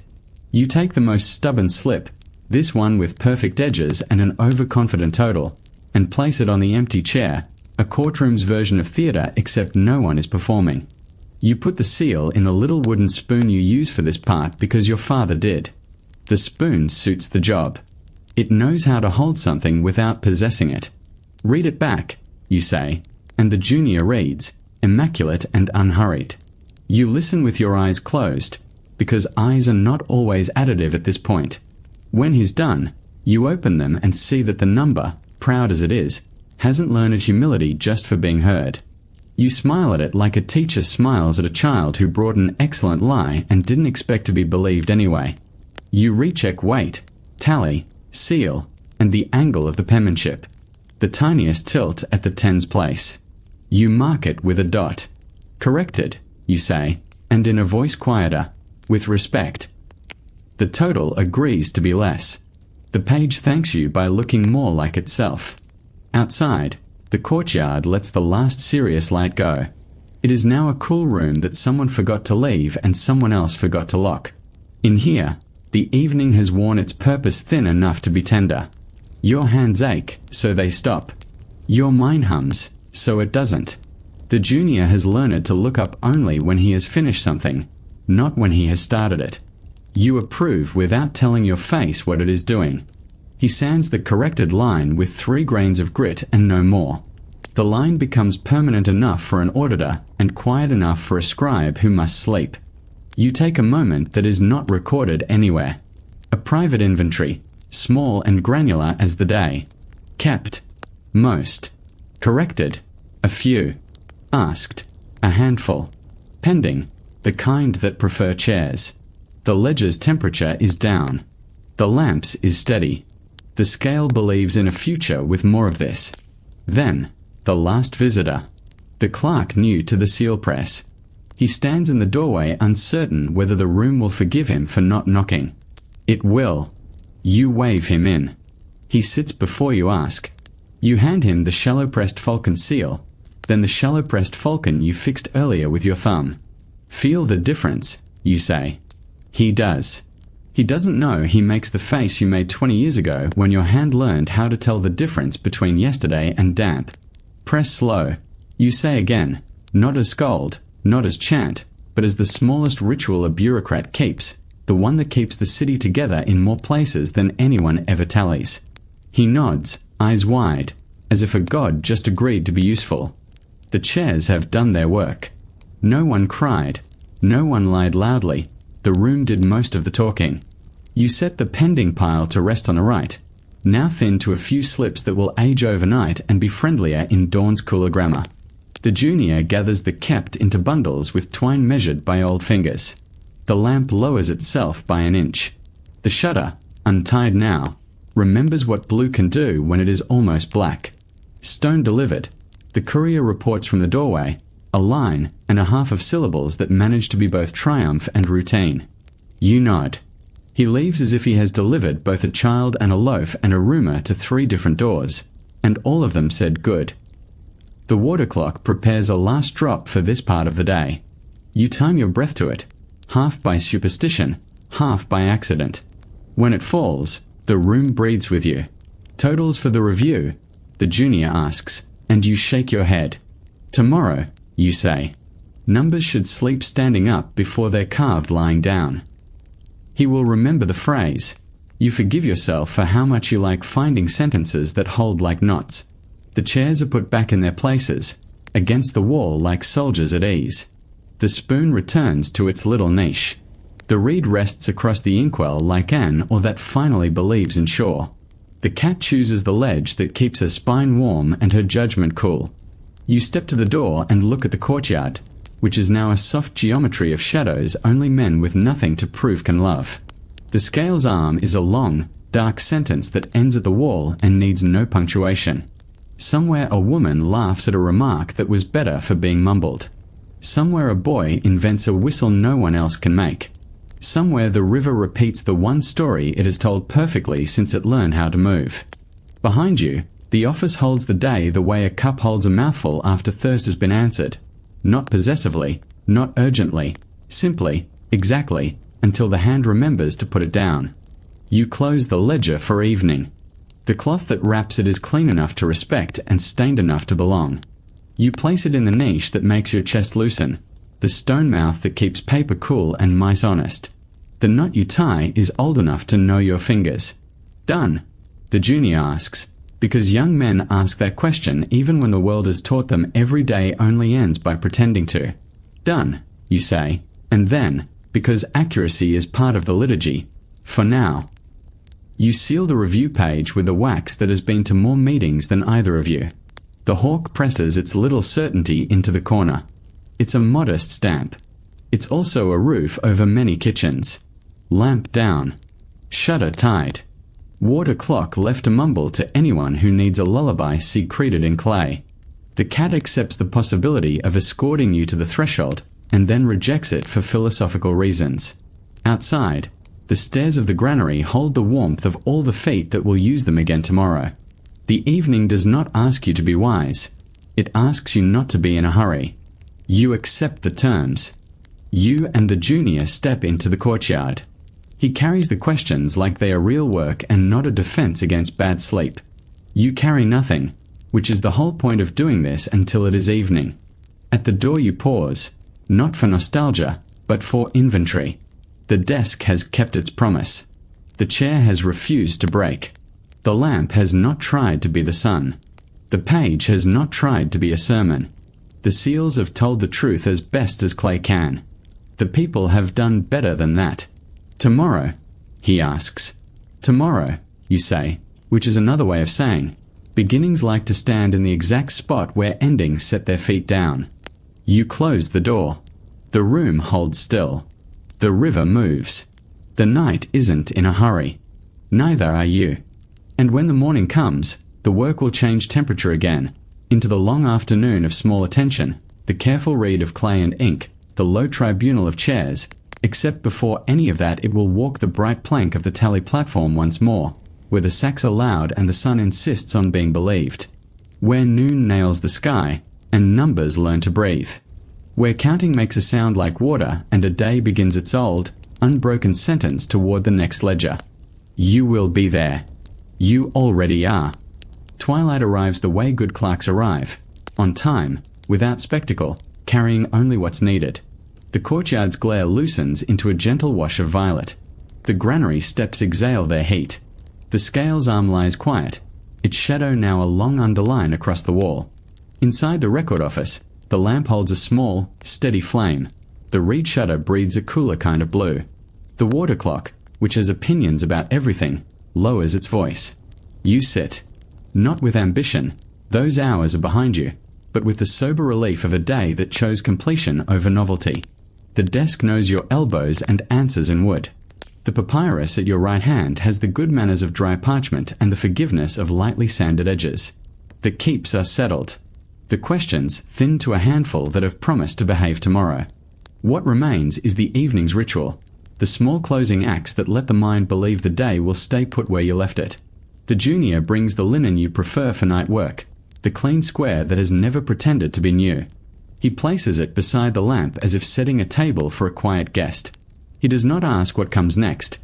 Evening has taught him that what comes next is always smaller than noon imagined. Totals for night dispatch, he asks anyway, because form is a kind of comfort. Soon, you say. Let the ink cool in the days back. It's a phrase your father used, and you've given up wanting a better one. He nods, as if you'd said something worth carving. You check the final ledger page, not hunting for error, just making sure the page looks like it knows what it is saying. The columns lie like stacked planks, straight enough to trust, close enough to hold. Your hawk stamp has dried to a soft shine. A single grain of sand sits at the margin like punctuation the gods mislaid. You leave it there. Even perfection deserves an alibi. Twilight has its own inventory. Smell of cool stone, faint sweetness from the rush torch wick, the quiet chalk of dried ink. Touch of worn wood warmed by the last of the day. Reed fibers slicked a shade darker along your fingertips. The soft snag where papyrus remembers it was once a stalk. Sound of sandals becoming footsteps, footsteps becoming none. The room's breath evens until it is very nearly the same as yours. Across the courtyard, the temple's low chant folds itself smaller and slips into side rooms. A donkey mutters, then thinks better of it. Someone laughs the way people laugh when nothing urgent remains to be decided. The cat arrives at the threshold with the entitlement of one who has never ruined a ledger and therefore owes the office nothing. She settles on the warm stone lip with a thump that feels like punctuation. Now the night dispatch, the limestone shard that will say what the day decided. You draw it from its cool niche and set it on the linen. The stone is clean, but not smooth. It is the right kind of stubborn. You do not rush this part. Stones know when they are rushed. They keep the memory and return it at inconvenient hours. You begin. Grain accounted. Allotments reconciled. Variances noted. Corrections signed. You write each line with a patience that makes the letters taller than fatigue and narrower than pride. The reed scratches a little. It likes to be overheard. The junior reads your lines back after each stroke, speaking softly, as if encouraging a child to practice standing. The stone accepts the marks and the correction where a 7 tried to be a 9 and failed politely. When you are finished, you do not press the seal at once. You let the stone breathe. The junior knows to wait. The lamp's flame does a small, private bow and returns to stillness. You do not speak. You place your palm over the text. This is not belief. It is habit with a door on it. The warmth moves from your hand to the stone, or from the stone to your hand. It hardly matters which direction truth chooses this hour. After a count that belongs to no mathematics you teach, you lift your hand and reach for the wax. The hawk descends. Not a verdict, not a flourish, simply a hinge. Courier, the junior whispers, half a question. After prayers, you say. The stone will sit near the door where good decisions like to wait. The water clock drops a thought and then another, both approved by the room. You listen to the interval and remember other twilights when the intervals were longer, when floods hadn't read anyone's memo, when a sandbar had become an argument and then a parable, when the counting ran into darkness and returned with the same number anyway. Tonight isn't one of those nights. Tonight the numbers are bureaucrats too, punctual, plain, and quietly necessary. You begin. Grain accounted. Allotments reconciled. Variances noted. Corrections signed. You write each line with a patience that makes the letters taller than fatigue and narrower than pride. The reed scratches a little. It likes to be overheard. The junior reads your lines back after each stroke, speaking softly, as if encouraging a child to practice standing. The stone accepts the marks and the correction where a 7 tried to be a 9 and failed politely. When you are finished, you do not press the seal at once. You let the stone breathe. The junior knows to wait. The lamp's flame does a small, private bow and returns to stillness. You do not speak. You place your palm over the text. This is not belief. It is habit with a door on it. The warmth moves from your hand to the stone, or from the stone to your hand. It hardly matters which direction truth chooses this hour. After a count that belongs to no mathematics you teach, you lift your hand and reach for the wax. The hawk descends. Not a verdict, not a flourish, simply a hinge. Courier, the junior whispers, half a question. After prayers, you say. The stone will sit near the door where good decisions like to wait. The water clock drops a thought and then another, both approved by the room. You listen to the interval and remember other twilights when the intervals were longer, when floods hadn't read anyone's memo, when a sandbar had become an argument and then a parable, when the counting ran into darkness and returned with the same number anyway. Tonight isn't one of those nights. Tonight the numbers are bureaucrats too, punctual, plain, and quietly necessary. You fold the day's scrap linen around the bowl of seals to keep the dust off the truth. You tuck the keep bundle into the side niche, the day's cool cup. You stack 2 ask kindly slips on the right because kindness contributes more to accuracy than anyone bothers to prove. The junior sands the last damp corner with exactly 3 pinches. His uncle taught him that too much sand is worse than rain. You accept the wisdom without letting it write policy. For a minute or a year, twilight ignores measurement. You do nothing that leaves trace. You sit with the room like old colleagues grateful for silence that isn't empty. The cat extends one paw and retracts it in the careful, ceremonious way all the best clerks admire. The lamp holds steady. The water clock discovers a new rhythm and decides to keep it. Shall I shudder? The junior asks. Half, you answer. Let the night see we mean the day no harm. He ties the shutter in the practiced loop that can be undone in the dark if it has to be. You know because you have done it in the dark when a ledger needed a second chance before morning. You run your fingertips over the desk's edge. Old habit. Old splinters made smooth. This desk has outlived 3 overseers, one fire that smouldered more in rumour than timber, and the winter the ink froze in the jar for an afternoon and pretended the world had changed. The desk did not change. Neither did the work. You find that comforting. Tonight especially. Ready. You ask the stone near the door. It says nothing. which is how good stones answer. The junior straightens the chair, aligns the reed, squares the linen, moves the sand aside, wipes the stray grain from the ledger margin without disturbing its claim to immortality. He is not trying to be seen. He is learning to let his hands belong to evening. After prayers, you say again, to the room, to the stone, to the quiet that understands orders without needing ranks. The junior nods. The cat does not. You ease the ledger's cloth across its spine. The knot you tie is the same knot you have tied for years, a shape your fingers make when your mind has already stepped into tomorrow. The niche accepts the weight. The wood settles with a sound like someone asleep deciding to sleep deeper. You lower the lamp a finger width. The flame obeys without feeling diminished. The water clock drops a bead that sounds closer to the floor than the last one. The shutter lifts, then lowers, in a breeze that finally remembers how to be cool. Out in the courtyard, the last vendors pack up their small economies. A boy lingers at the corner and practices a whistle that will embarrass him in 10 years. A woman says a name with the last syllable softened by practice. The temple door folds on its hinges with the dignity of overused grace. Inside, the day's last ceremony remains, carrying the stone to the threshold and leaving it where the courier's hand will think to look before he thinks to knock.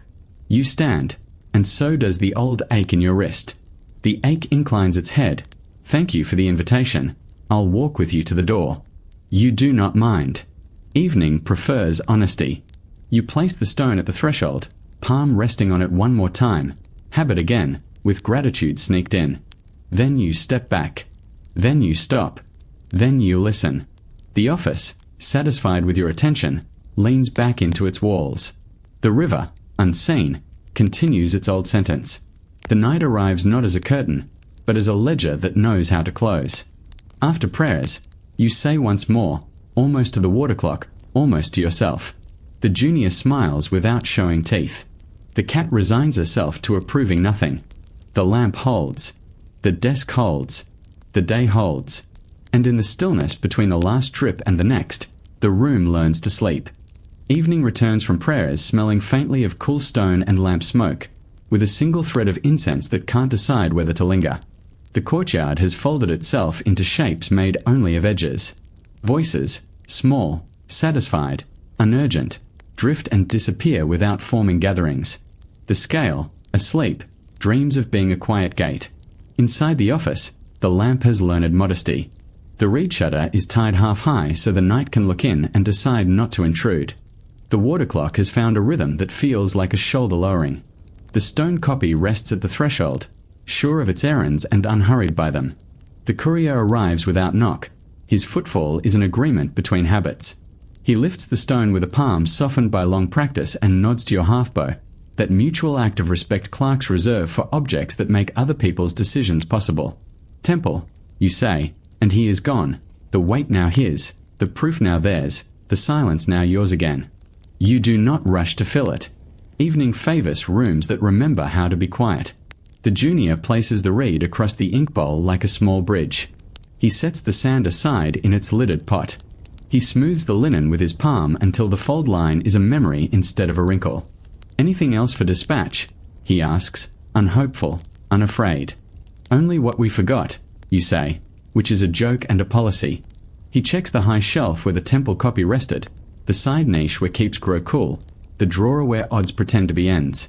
Nothing has stowed itself by stealth. The room is a good partner tonight. You take a slow walk around the desk, a circle that tightens the mind into readiness to stop. Your fingers skim the chair back, the desk edge, the lip of the niche, the little groove where a wax stick likes to live. All are counted. All amendable in the morning. All willing to sleep if you are. Read me the short list, you say. He reads the smallest version of the day, stone sent, questions marked, corrections copied, seals wrapped, total signed. When he finishes, you feel the room relax the way cats do after inspecting a closed door and deciding it has closed adequately. A breeze lifts the shutter, then lets it drop with a soft, fabric sigh. The cat, positioned as if she owns the threshold and the law that created thresholds, ignores this on both principle and schedule. Her tail thumps once. She approves how little is happening. You sit, and for a while you handle nothing. The body, lacking instructions, remembers older ones. Breathe like a page dries. Blink like a lamp steadies. Listen like a scale weighs. This is not meditation. It is the craft's version of standing still. The junior breaks the quiet gently. When do numbers stop belonging to the day? He asks, a question with too many answers for noon and exactly one for twilight. When the day stops wanting to argue, you say, and when the next clerk can understand them without you. He nods, and writes none of that, and yet you know he has filed it where young clerks keep the phrases that have not finished growing meaning. You consider the ask kindly slips on the right. Now that the stone is gone, they look less like errands and more like favors the day asked without knowing it had asked. You stack them. You place the broken reed on top as a paperweight made of humility. The stack understands its station. From the courtyard, a late pair of sandals crosses the square with the soft punctuation of two people choosing not to speak. The temple door settles on its hinges. Somewhere in the far lane, a seller draws a cart across the rough, and the sound trails behind like a sentence without impatience. Shall we close the ledger? The junior asks. You untie the knot you tied without thinking 20 minutes ago, and let the cloth peel back from the spine with that specific softness only old cloth has learned. The ledger opens to the last page as if it had no choice but to obey the hour. You put one finger at the bottom of the final column and feel nothing tugging upward. Good. The numbers have decided to stay where you left them. You do not add anything. You do not fix anything. The page looks right in the way floors look right after being swept by someone who respects floors. Clean, but not boastful. You lay the cloth back over, 2 fingers leading, 2 following. You tie the knot you can unbind in darkness if a sudden thought requires it. The knot looks like what it is, a promise without adornment. Now lock, the junior ventures, still new enough to like mechanisms. No lock, you say, as always. Repetition is the lock here. He smiles as if the proverb just learned to walk. You stand and go to the shutter. The night has become an argument between cool and cooler. The courtyard is a rectangle of textured dusk. The lane beyond is a suggestion of direction. In the high corner, bats practice the mathematics of harmless collisions. You watch them briefly, long enough to remember that flying correctly is a repetition too. Behind you, the junior arranges the space against the temptation of morning chaos. Pen rinsed and left to dry, sand capped, cloth folded, chair nudged so the drawer opens without drama. He is very good at these endings. He will be better. The cat decides to make a circle of herself where the stone used to wait. You step around her with more respect than the law demands. She flicks one ear, the smallest blessing. Say it, you tell yourself. And you do, aware of how silly the ritual would seem to men who believe loud decisions are more real than quiet ones. Complete, you say to the desk, to the shelf, to the shutter, to the water clock. The room does not answer. It doesn't have to. It knows the language of small closure. A last thought arrives, not conviction, not revelation, just a sentence you have heard your whole life. The day is not a story. It is a ledger that forgets to end. You almost smile. Then you let the thought sit down with the others and behave. Ready? You ask the junior, and he is, which is new and worth not pointing out. You untie the shutter one loop, enough to let in a darker blue. You lower the lamp just until it remembers it is mortal. You listen for the water clock's next drop and let your hand find the door latch with that practiced certainty evening cultivates.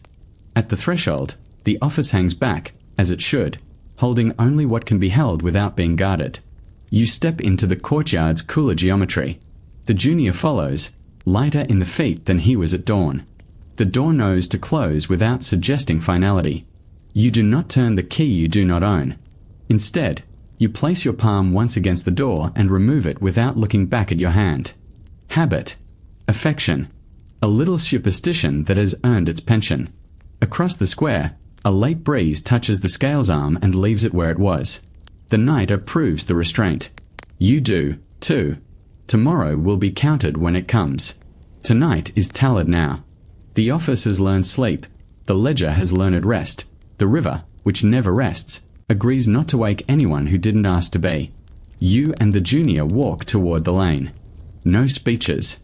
No summaries beyond what the stone carries for you. Behind, the lamp breathes inward once and remembers how to wait. Ahead, the street decides not to be longer than necessary. Done? He asks, almost ceremonially now. Done, you answer, and add, for the sake of accuracy, enough.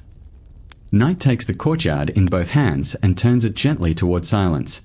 The granary walls, earlier chalked with glare, are now soft looms weaving shadow.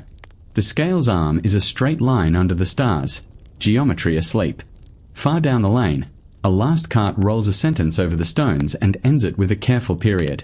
Inside the office, what remains is ritual and breath. You stand at the threshold a moment longer than habit, letting the room look at you. The lamp is lowered to a steady ember, enough to keep the edges honest, not enough to invite new tasks. The reed shutter is tied in the summer knot, 2 loops and a promise. The water clock whispers downward through its last neat thoughts, each drop a small, signed agreement with time. Anything undone?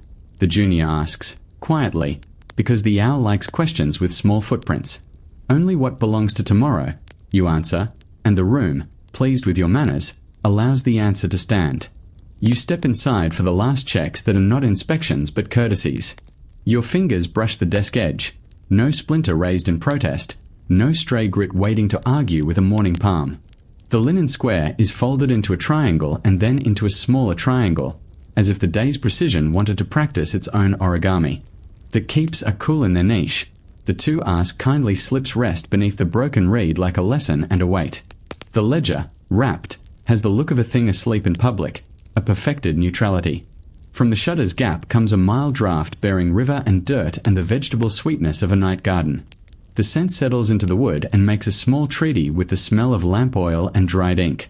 You have learned how to breathe all of it without remembering to dislike any part. Tomorrow's not, the junior asks, and smiles at his own superstition. Tomorrow's not, you agree, and let him tie the simple loop across the ledger's cloth that says not locked, but remembered. You sit, not to work, but to end. There is a posture for this, a slight forward lean without intent, the back unrigid, the hands uncurling on their own. The body has its own ledger and likes to reconcile it before standing. You listen for anything that needs a name and hear only the ordinary sermon of quiet materials. Papyrus and thread and stone and clay and wood, none evangelists, all faithful. Outside, a woman calls a child home using the first syllable of his name and the last syllable of a blessing. He arrives, fictional to you and perfectly true to her. Somewhere a pot lid clacks because someone is telling a story with hands too excited for kitchens. Somewhere a dog qualifies the moon. You mark the last line in your head. Stone sent, ledger closed, questions gentle, room willing. Then, by old permission, you allow yourself one small thought that arrives every evening and departs every morning. If repetition is a prayer, then accuracy is the amen. Shall I dim? The junior asks. Dim, you say, and he does. A careful thumb to the wick, a practiced lower, no flourish, just a flame discovering discretion. The glow remains, a compass more than a fire. At the door, the cat chooses to follow you halfway and then stops, having proved a point so old it has ossified into law. She sits like a seal pressed into warm stone, eyes half closed, verdict rendered. This was a day correctly shaped. You take the stone step and feel the held heat leave your sandals. The courtyard feels wider at night, like a square that has remembered it is a sky on the ground. The scale arm, thin as a thought, points to the far wall's clean blankness. You have always liked that blank. Every evening it says, write nothing here, and is obeyed. The junior closes the door behind you without that accidental complaint doors make when people are in a hurry. He places his palm once, lightly, on the wood, the way you do, a mannerism inherited without discussion. He exhales, a ledger's line straightening. Will you miss it? He asks, not the office, not the ledgers, not the ink, just the hour. This one. You let the answer find its own shape. I already do, a little. That's how I know it ended at the proper time. He nods, satisfied by the geometry of that thought. Beyond the alley's mouth, night stacks its darker blues, one atop the other. Bats write algebra in the corner air and solve all their equations without making a single number angry. You tilt your head, listening for anything with a claim on you. Nothing hails. The temple has swallowed its last echo. The river keeps its counsel. The city lays down its noise like a tool. Absence, not emptiness, fills the square. Come, you say. We will let the office sleep without standing guard over it. You walk together along the lane's smoothest compromise, your sandal speaking a syllable and his answering with the better handwriting of youth. The talk between you is the kind that counts as silence because it lets the world do most of the speaking. A comment about tomorrow's breeze, an observation about the cat's evolving policies, a laugh the size of a breath at the memory of a clerk convinced Emma could be charmed into wheat by compliments alone. At the corner you stop because the corner is a place that makes endings official. The junior bows in the way apprentices bow to hours, not to men.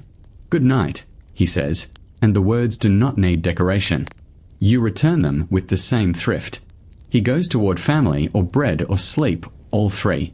You stand a moment longer, letting your eyes adjust to whatever the night has chosen for lanterns. Then you turn homeward, not so much leaving as being released. Behind you, the office continues to be a room in which no one is worried. The lamp is a pulse. The ledger is a back turned, not a shoulder cold. The stone at the temple is already part of a newer silence. The water clock prepares its overnight patience. No one will notice it keeping time until morning asks what it did with the dark. It will answer, "I counted less. I listened more." At your door, you tie a knot that means enough. You wash the ink from your hands and discover it has decided to stay in the smallest lines of your skin. You don't mind. Tomorrow's pen will find its way faster. And now, to the listener still awake, to the watcher behind warm eyes, the room you've travelled through is ready to sleep.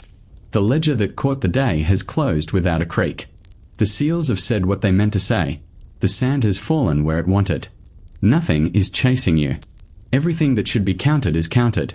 Everything that can wait is waiting in a shape that will not roll away. Lie back. Unclasp the breath you grip to stay upright. Imagine cool stone beneath your elbows and a lamp that never scolds. Hear a water clock's patient drop become the slow spell of sleep. Let the cat take the threshold. Let the scale keep its line. Let the river do the long arithmetic no one else wants. When morning returns, and it will do so quietly, the way good clerks do, on time, unafraid, asking only for a pen, a page, and a breath taken without hurry. For now, the ledger is signed by night. For now, we close the office. For now, rest.